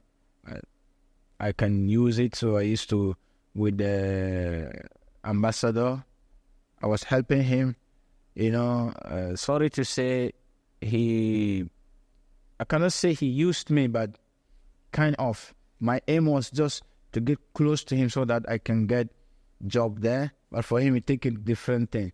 So everything he asked me to do, go here, do meetings, have to go with him to translate, because he doesn't understand Arabic. This is the ambassador. Ambassador, yeah, coming from Iraq. So, yeah. So that's I used to do. So I was just come close to him. All this for some time, you know, my city, Mafraq and Amman is quite distant. Sometimes I just use my money, go there. And then at night, around 10 o'clock like this, no public bus. You have to, the taxi or this one more expensive. Sometimes he asks me, oh, do you have money for transportation? I say, yes, I have. You know, my culture, you cannot ask. You are this level and the student. You remember the student. You don't need to ask. You see, like, for example, I visit your house. I say, oh, are you hungry? Is it, I think, so,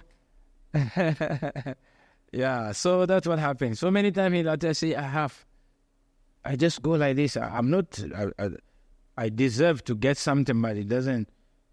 So I just, for my aim, just at least. So one day I just open for him. What if I want to be official working with you as a representative, anything before you come, because everything like I do.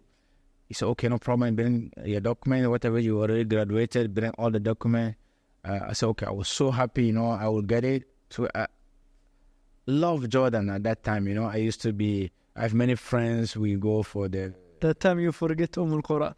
Yeah, well, Qura, I just forget about it. But the good thing is every semester, we go for Umrah, easy.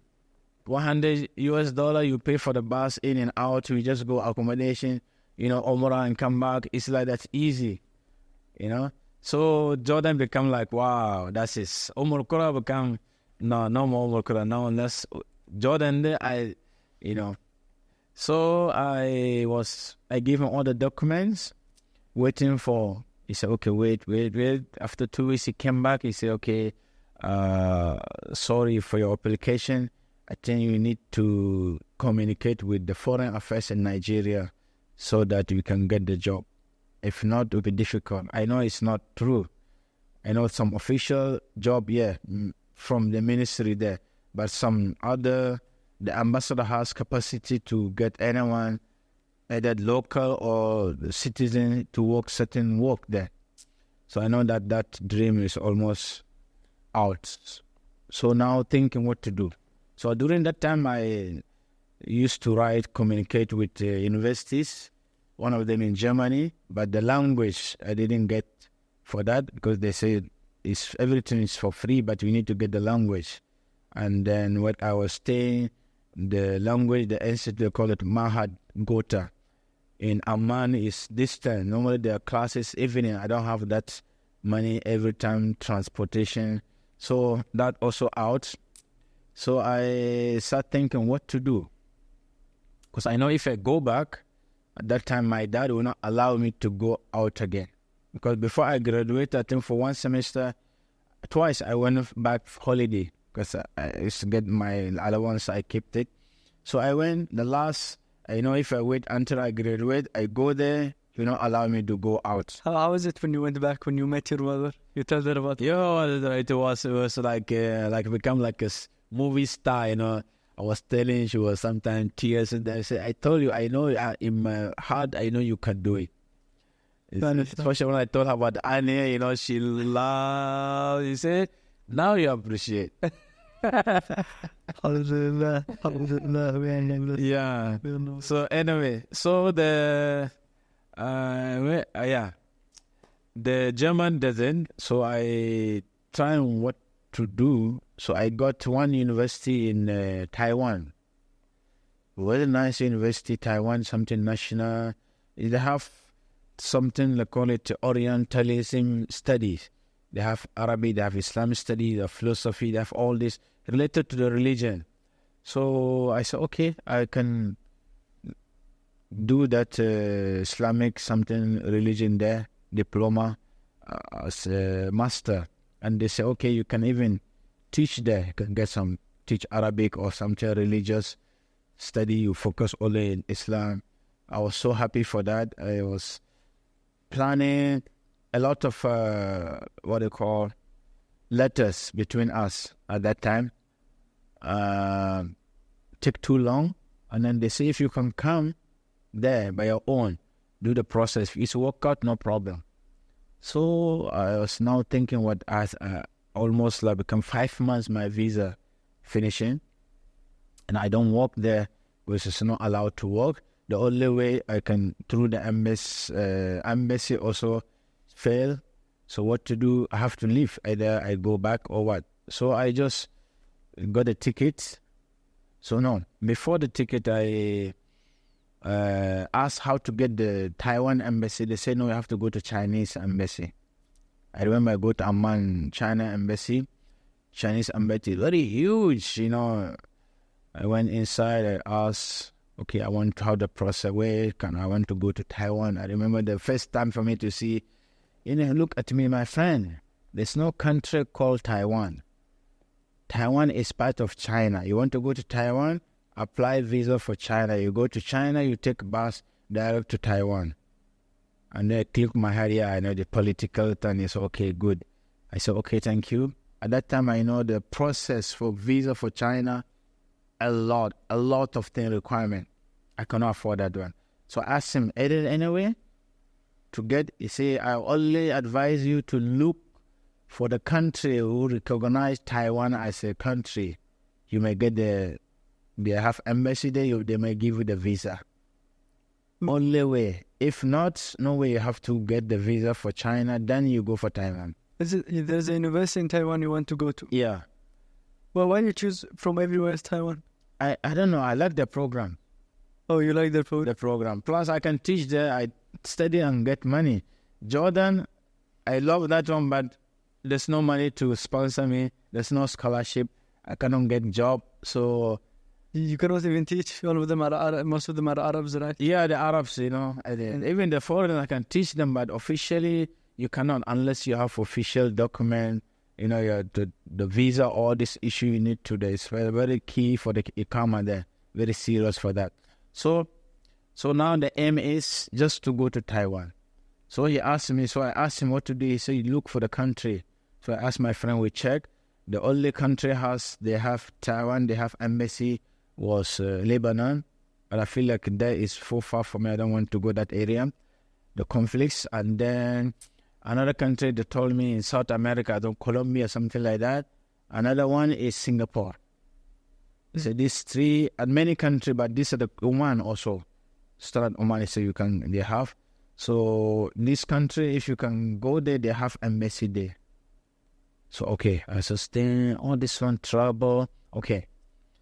When I look, Nigeria and Singapore, we are visa free. We don't need the visa to go in. So I asked my friend, he said, why don't you take the ticket like you're going back to country? I bought the tickets, right, from Amman to Bangkok, Singapore, Cairo, Nigeria. So you stop in, Singapore, whatever days you want, they don't have problem, right? After that, you want to go, doesn't work, you take your flight direct to the Cairo, then go back to Nigeria, your country. That's what I did. I planned my ticket, and I bought it, done everything. I pay, took the flights, go to Singapore. I arrived, then it's the first time you are in Asian country. First time, very long journey, you know. Anyway, in the Asian country, Singapore. Wow, very beautiful compared to Jordan, compared to Sudan, you know, very far. Anyway, all these things I go fine because I used to have my classmate in Jordan, one from Singaporean, one of my friends. So I have his contact. I call. Unfortunately, he was not there. He went to Brunei. His father working there, so he moved there. So he told me it's not Singapore, but he gave me the area. It's not that expensive. I can stay there. So the hotel are not that expensive. So I went there, stay. I paid for 5 days. The second day I came out, so let me look for the embassy of Taiwan in the somewhere, the Ocha, something like that in Singapore. Anyway, I went, find the embassy. I talked to them. They say, okay.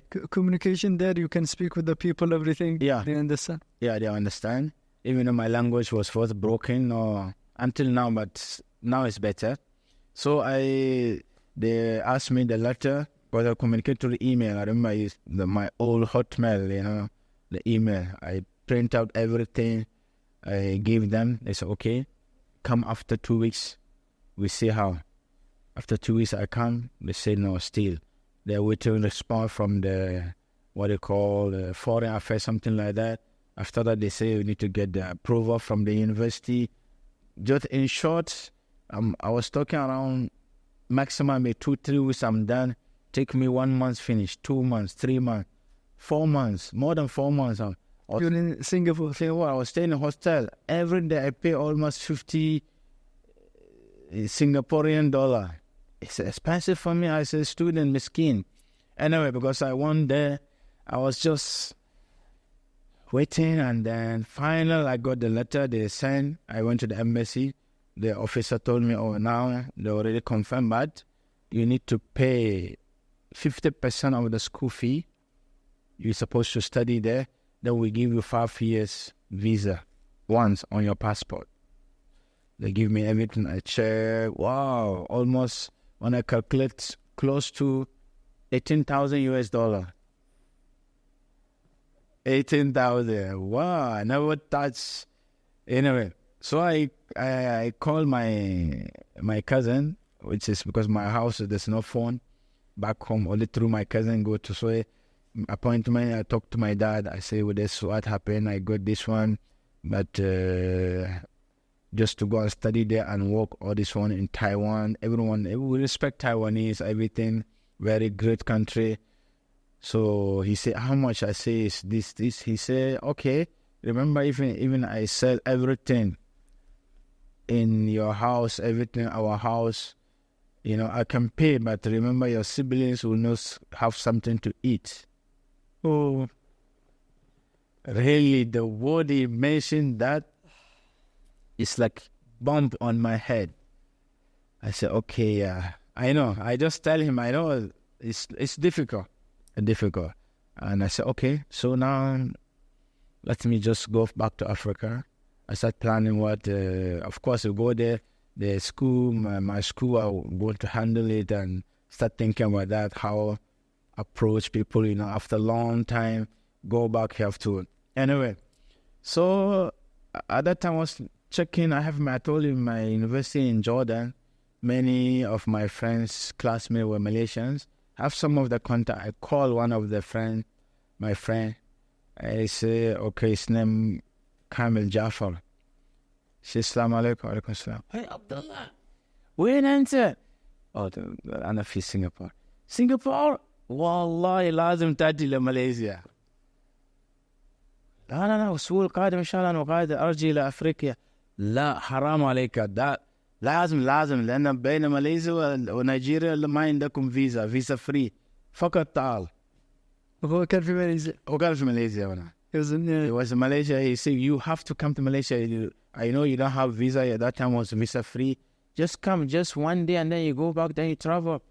And then because I told him my story about the university, long I was in Singapore, he said, no problem, just come to Malaysia, everything. There's one university here, Islamic university. You apply, and then you go. If you get offer, if you want, you come back. No harm. I said, oh, that's a good idea.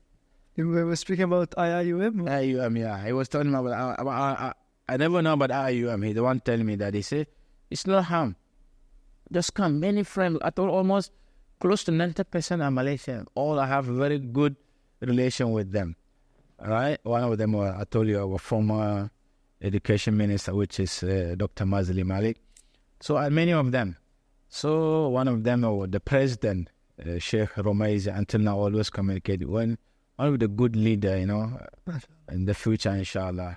So anyway, so I said, okay, if like that, I just tell my hotel, okay, I pay another 5 days, 1 week in advance. My bag is there. If I didn't come, I'll call you. You keep my things. So I'm just going to see my friends. I don't know what's going to happen. Because I experience many, so anything I have to back up here and there. So, so I just, and then he told me that, okay, you want to come? He used to be in Clanton, Kutabaru.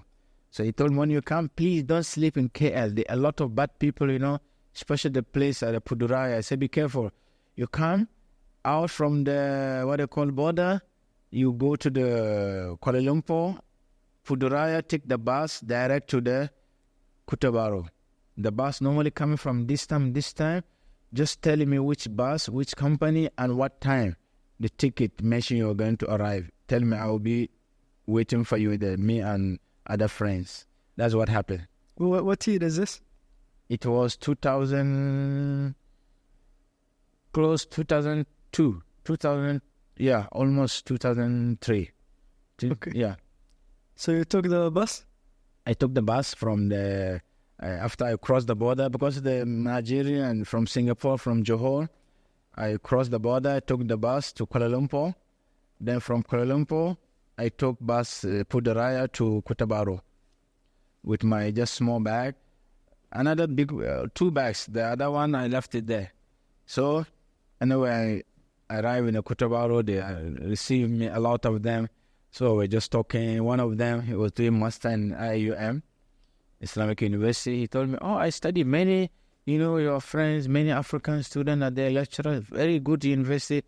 Now, I said, okay, but I want to go back. They said, okay, no, wait, now we're in the summer break. Master degree they don't have in the summer classes. So I'm here for almost 3 more weeks to go. I go back there. If you can be patient, we go together. I will help you to do the process for admission. Maybe you get scholarship, because I know many of your friends that have scholarship. That one give me more. I said, okay, why not? I just wait. After 1 week, I called the hotel place. My credit already finished. My bag, keep it there. If I come back, I take it. If it's not there, throw it away. I know there's nothing. Always some, the books. It's not that books. It's that notebooks, some of my diary. But a lot of things I regret why I left it. There's some memory. Normally I write. All the journey I do, I write it. These days, what happened, these days. One of the booklets small was inside. So all of this journey is recorded. I used to record it. There. So I left in Singapore. Anyway, after I was waiting with them in the Kutabaru, friends from house to house, mosque to mosque. I become like a star, to see many of the friends have the long time, Anyway, so there because there's not much people there who have knowledge of Islam, or like how? Which one? When you went to Kelantan, is it your friend's place? Kelantan. Yeah. So they look at you like. Yeah, because they take me. Most of the teachers, they teach at the school, so I go to the school. I speak in Arabic, and they motivate the students. Yeah, sometimes in the mosque, we sit and discuss a lot of it. They took me to this Al-Arham Sheikh Abdullah Sabir, the past spring leader. I met him at that time, and many of them. So many of them, they were into that area.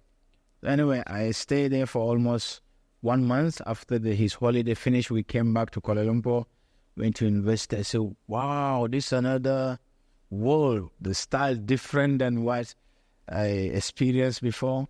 Can you explain to us how is it different, like IIUM to all that? Oh, the difference is IIUM is at that time the setting. When you come inside, you see, wow, look like the really Islamic.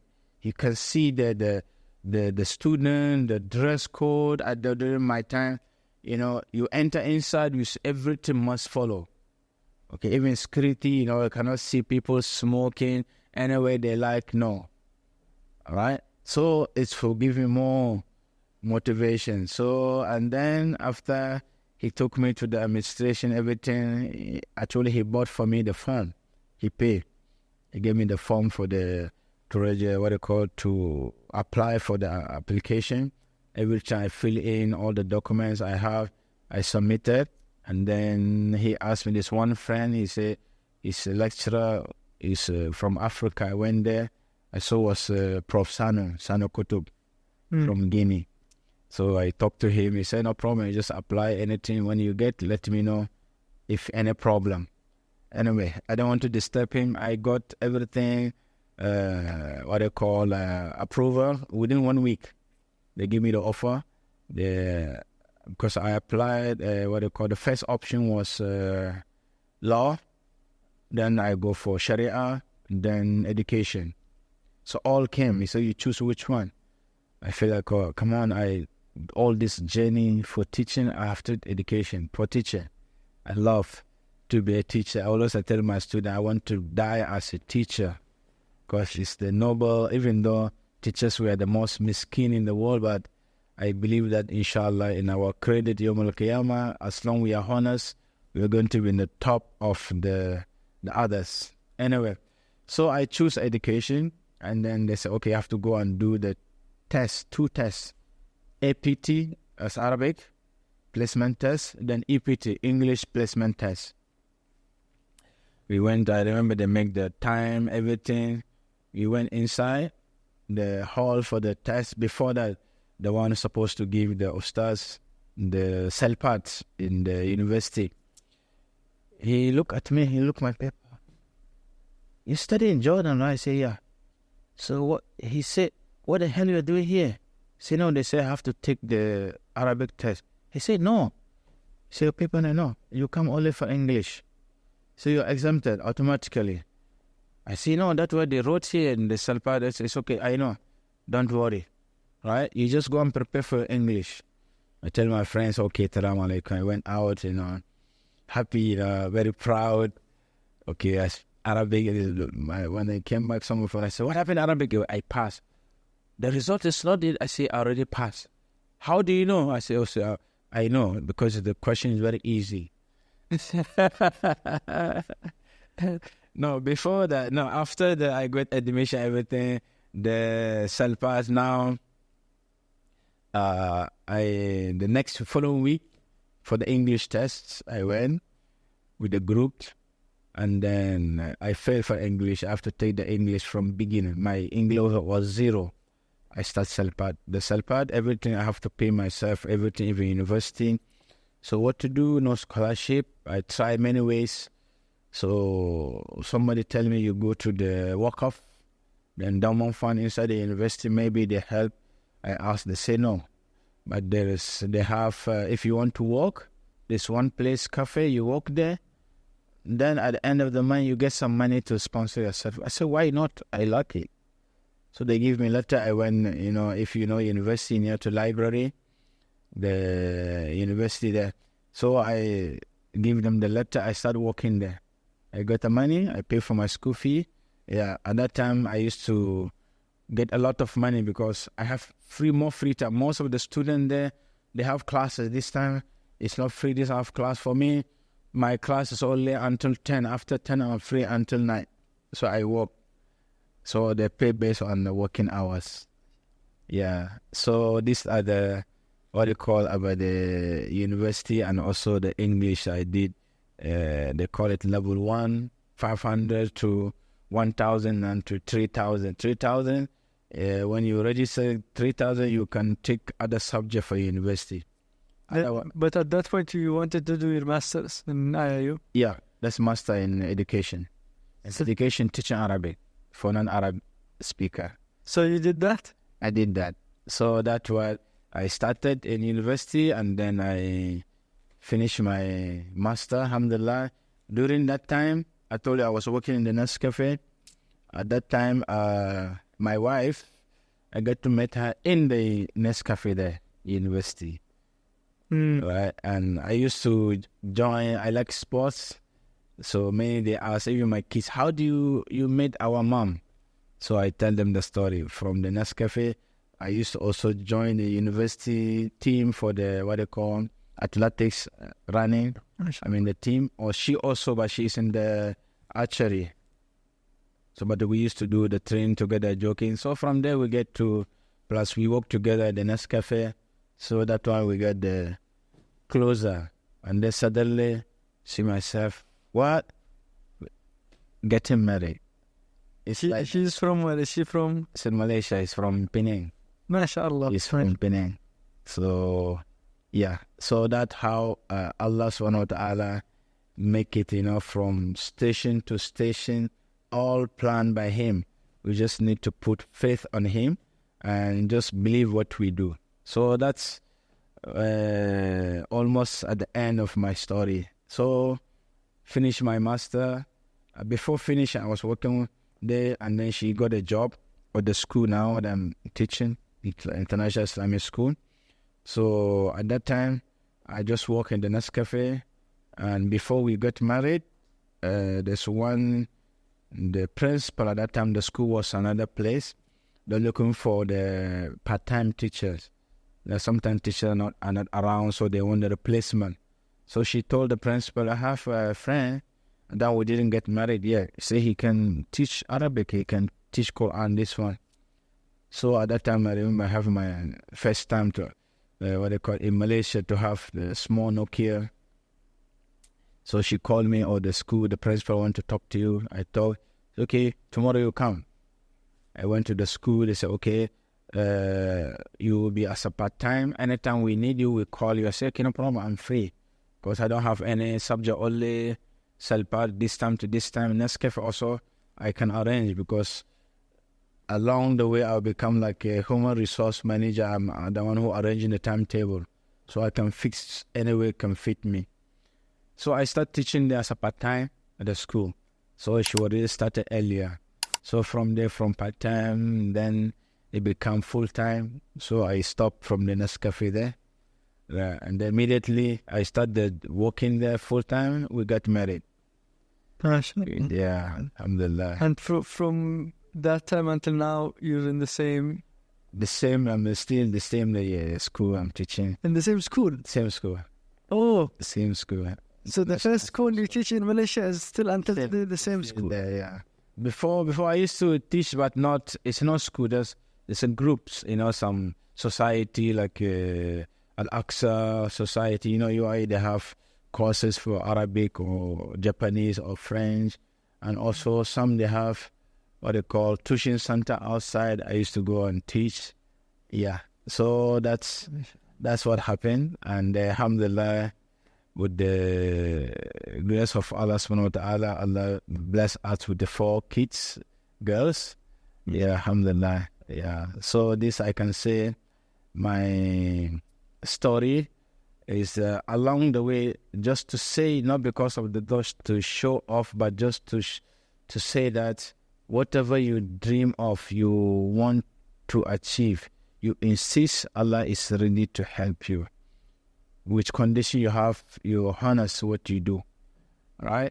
Sometimes I tell my kids, I'm just nobody. But how I can get to university? I'm not a smart guy or have any connection. No. My own, the direct connection is Allah subhanahu wa ta'ala. Anytime I need a helping, I raise my hand, I follow, I got it. If I can do it, why not you? You can do maybe better than me. So around this, I learned a lot of things. Number one, you have to appreciate what Allah give you, because when you didn't go outside, you think, I have this, I'm that, I'm this, I'm that. But when you go outside, you meet other people, other country, you appreciate what Allah give you. You should take it seriously, because it's like blink of eyes can go away from that. This one lesson I learned. Another thing also, when I see my friends, what we started together, until now, we are still in touch. So they look at me, wow, you're really a fighter, right? And he said, the name you have, Sabir, is suit you. Actually, official name, my dad didn't put my name Sabir, my teacher. One of them, I told you, through him, we went to teach in Nigeria. The one put for me Sabir, he put for another one Shakir, right? So I feel like it was, how to say, very honored to see what I started, alhamdulillah, still on as a teacher. So I believe it's a great decision. Of course, along the way, we're going to feel a lot of challenges, a lot of obstacles. So we just need to, as I mentioned to you, the thing, I don't forget the onion things, until now, I don't forget it. My aim in the future, inshallah, to to write it down. But unfortunately, I told you the date exactly what happened. Everything I write in my notes, but I left in Singapore. I'm sure now they throw it because since I came, I didn't go back to. After a few years, the Nigerian, the Singaporean, they agreed to put the visa. So you want to go, they have to apply the visa here and there. No need. That is already, you see. And also thing I can say is, whatever we plan is total different what Allah planned. Sometimes I tell my wife, who is my student, my plan, my dream, Malaysia was not in the picture. Just even not transit, just in Singapore, just go direct. But through somebody I talked to, he said, okay, just come and just see and go. But see what Allah make. Have kids here now, become how many years in, right? So, وَمَا تَشَاءُونَ إِلَّا أَن يَشَاءَ اللَّهُ. So that's what I believe. I hope this story will be, lesson for especially the young ones. You have to know that what Allah you have, what Allah give you, just appreciate. Number one. Number two, it's not easy to get things, right? You cannot just wake up and find everything is ready for you. You have to work for it. I believe 100% when you work for it, inshallah, Allah will help you. Better Allah say, فَإِذَا عَزَمْتَ فَتَوَكَّلْ عَلَى اللَّهِ. Do your best, leave the result. He will take care. At the time, I remember when I told you about the child, the story, the misery, I can say which word to say. In my mind, I say, okay, just shaheed. Either one day we wake up already, or some robbers come and kill us, or we die, we lost no food, nothing, we die, nobody know where we are. But I feel like it's okay, no problem, whatever happened, Allah knows what's going to happen. But alhamdulillah, all this, I'm here to share my story because of all this one. You need to be patient, inshallah. So I hope... since you mentioned the youngsters, the new generation. Yes. So as a teacher for more than 20 years now, right, what are some advices that you give to first of all, what are some of the issues that you notice with this generation? Oh, for the new generation, yeah, a lot of difference compared to my life or my study life. I used to tell always the student, I say when I used to your age, I wish I become the same age. I get all the chances you have, During my time, as I told you, I studied in Ghana with my ustaz there. The hostel we stay there, we have only one iron, to iron our clothes. More than 100 people, one. So what to do? We don't iron every week. We have to wash our clothes and then we iron it. So what do we do? Because they take time, take too long. Some people, they have many clothes, some they have few. So how to overcome that? After we wash our clothes, what we do, we put under our pillow or under the mattress. You sleep on it 2-3 days, it become like you iron it properly. Solve that's a problem, right? But now young kids, you tell them this, come on, teacher, this is not this. Say no. From there you have to. No, what I'm trying to say is that new generation is everything is they want it ready made.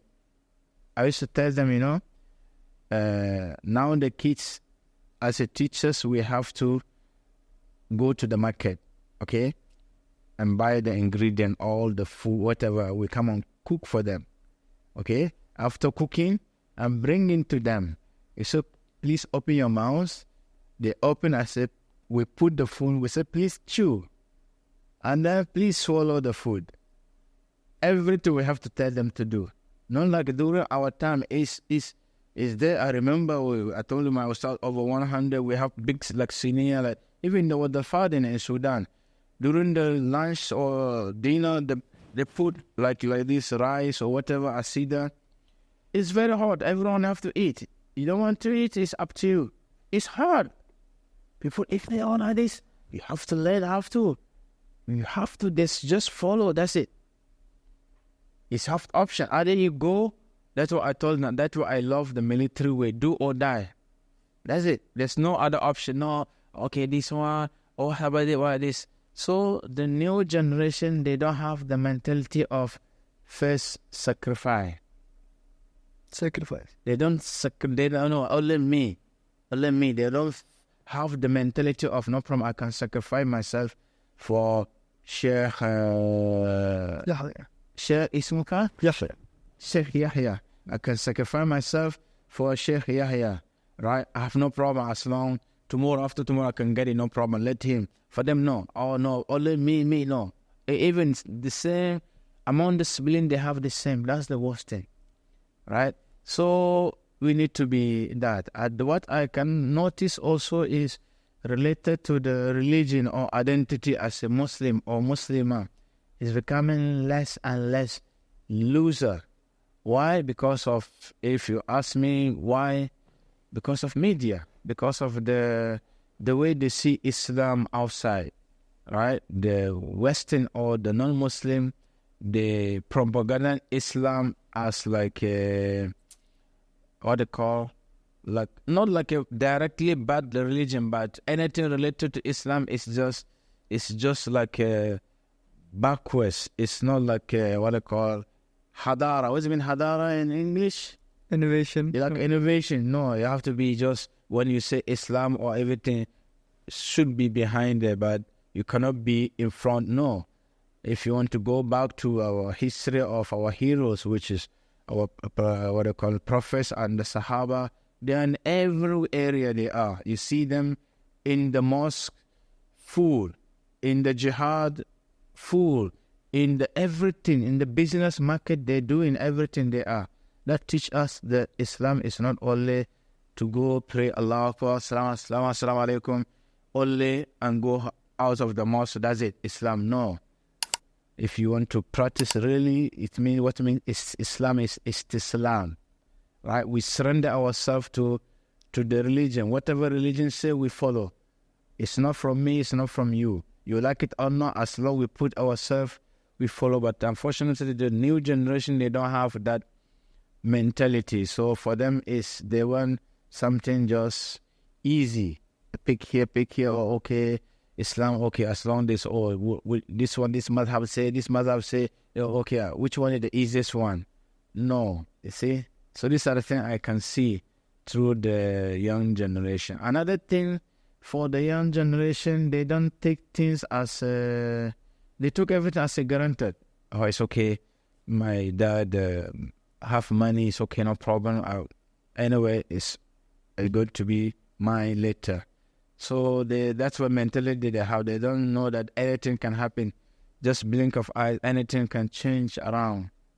All right? So these are to answer what you mentioned about the new generation. Another thing I notice is, sorry to use the word, laziness, to search for more challenges. They want everything easy.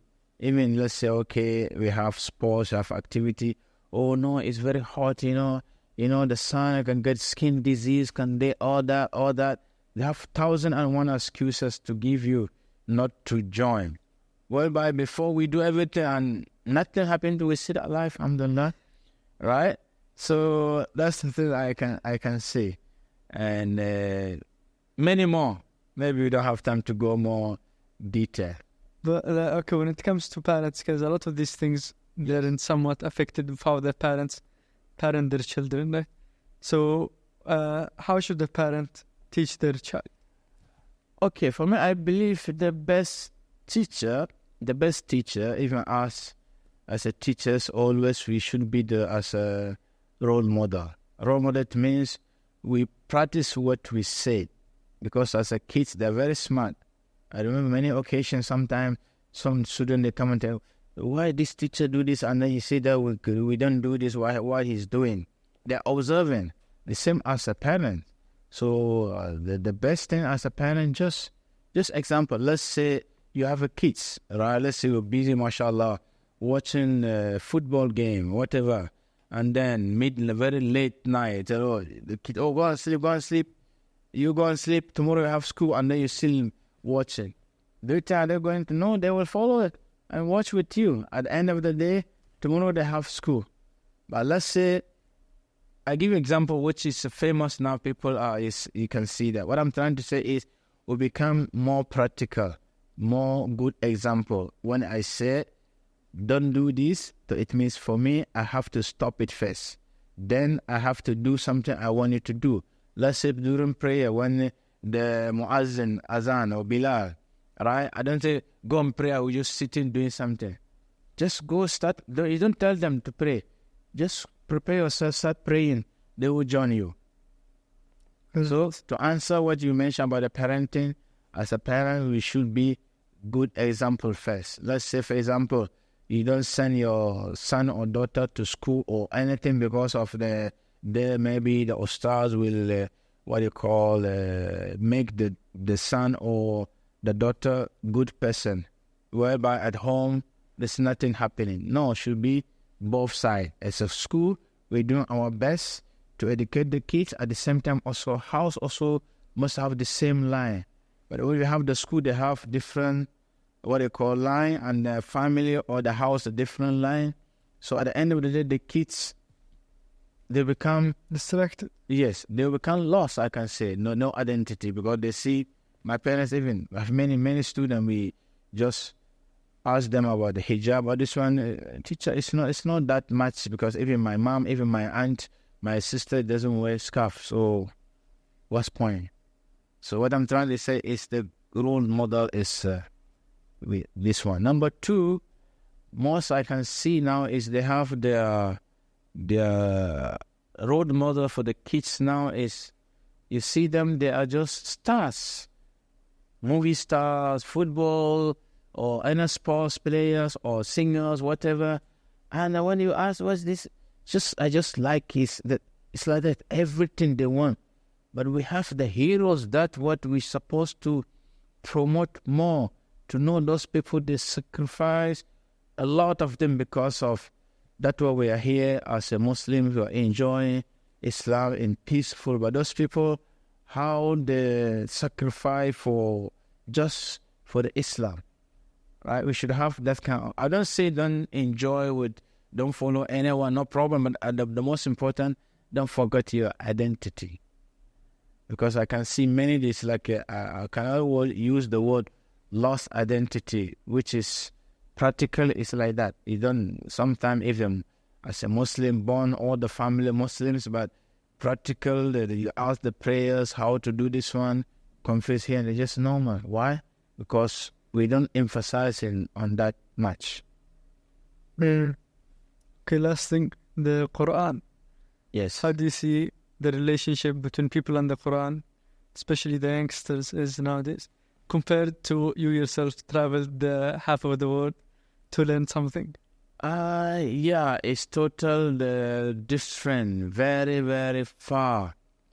Even last Ramadan, I was telling some of my students, I say, because encouraging for to do some khatam, Quran, Ramadan start, should have your own target. I was asking, what's your target? How many khatam you want to do before Ramadan finish? You want to say, one, or this one say, I don't know, maybe half or some few juzu. I said, come on, during my time, I remember I told you 3 of us, those who we started, like Ibn Battuta, traveling here and there. Some of them, they stop, We do challenge, we compete ourselves. You say, okay, this Abdullah Shakir, he said, okay, today I finish 2-5 juzu. Tomorrow I want to be 7 or 10. After 3 days, I do 1 khatam. Come on, okay, I want to just compete. What I'm trying to say is the Quran, almost we are there. It's not to show off, but we are always, especially Ramadan is the competition. But now, because of unfortunately, the lifestyle we are living and a lot of instrument, a gadget we're using, taking all our time. We don't have time to even to open the Quran and read. So these are the different. And during our time, or during my time, if I remember in my school, my ustad, not every level you need to hold full, complete Quran. They have ajza. For example, the beginners, they call it the Qaida Baghdadiya. It's like here in Malaysia, famous as Iqra, right? They have the one Indonesian guy, the one who wrote Iqra 1 until 6. In my place, the famous is Qaida, called Qaida Baghdadiyya. Okay, so the beginner, they must have that one. Inside there's few verses. The advanced level, they have only Juzu Amma Quran from Amma Itasalun until down. They are allowed to touch that one. They don't allow to, just to respect how the value of the Quran. The certain level, you have only Juzu Qatsami, right? Then you have from the Juzu Yasin down, then half Quran, then the full. You know, isn't everyone allowed to because most of the Quran at that time there in the school or in the mosque is the riwayah and warsh. The warsh you find it printed very huge, looks scary. When you go to the mosque, to the ustad, what tomorrow I see, what? I just started now 2 pages, see the books like how I can finish, say no problem. As long as you start, you finish it. If you didn't stop. Right? So the relation, the Quran is totally different. But now, alhamdulillah, we have some young kids, they are energetic, they are coming out, even though, again, some of their parents, what their parents tell them to do, but some they want to see how, go back to identity, which is the religion, what the purpose, all of us, Allah subhanahu wa ta'ala created us, right? وَمَا خَلَقْتُ الْجِنَّ وَالْإِنسَ إِلَّا لِيَعْبُدُونَ. Right? So there are many, they try, even many parents, they want to see changes, they want to see their kids. But for me, if you ask me, the main teacher or the best teacher is the parents, just to be a good example. Parenting, good, the school continue, community continue, everyone benefit. But if only one part working on it will be difficult. I don't say it cannot be, but take long. Yeah, like in the school you're teaching something, but the parent themselves are not they're doing that thing. Yeah, supposed to be all the same philosophy. Yeah, subhanAllah, subhanAllah. Share with us one ayah with the Quran that's very close to your heart. Ayah Quran too close to me. For me, the ayah just now I read in the Maghrib, always I remember that because one of my ustads always he read that. Even in Sudan, I told you the place I in the Quran, the Imam, the Sheikh, is a half, of course, I can say how many, half other, they graduated under him. So always he recite that verses, which is, وَمَنْ أَحْسَنُ قَوْلًا مِمَّنْ دَعَا إِلَى اللَّهِ وَعَمِلَ صَالِحًا وَقَالَ إِنَّنِي مِنَ الْمُسْلِمِينَ. Right, so he said this one is da'wah. Everyone, I remember he used to tell us, he said, everyone can be dawah. Everyone is da'i. As long as you understand what you're doing. Right? So the ayah contains about talking about the dawah, how to, call people towards Allah subhanahu wa ta'ala, zikrullah, anything related to the remembering of Allah subhanahu wa ta'ala. Right? So the ayah mentioned until it's a long, but this other, I can say the verses always you remember me, yeah, because of that, Ustaz. MashaAllah, Sheikh Abdullah, Jazakallah al-Khair. No, Sheikh, it's Abdullah. Abdullah, this. Sheikh, not yet. We still, I remember this, I read one sha'ir, somebody asking the Sheikh, he said, ناديتني شيخا ولست بشيخ إنما الشيخ من يدب دبيبة. ما معنى من يدب دبيبة? It means you say you ask me as a, what I call as to be as a sheikh. He said I'm not sheikh. He said the sheikh, the one who walk with the stick like this, that's his sheikh. So I'm not sheikh. If you say this, then what will we say? No, we're still at the beginning. They're crawling, inshallah. We just pray, may Allah. The most important to put barakah in what we are doing. So that's what I believe. If Allah put barakah, no one can stop it. Alhamdulillah. Alhamdulillah.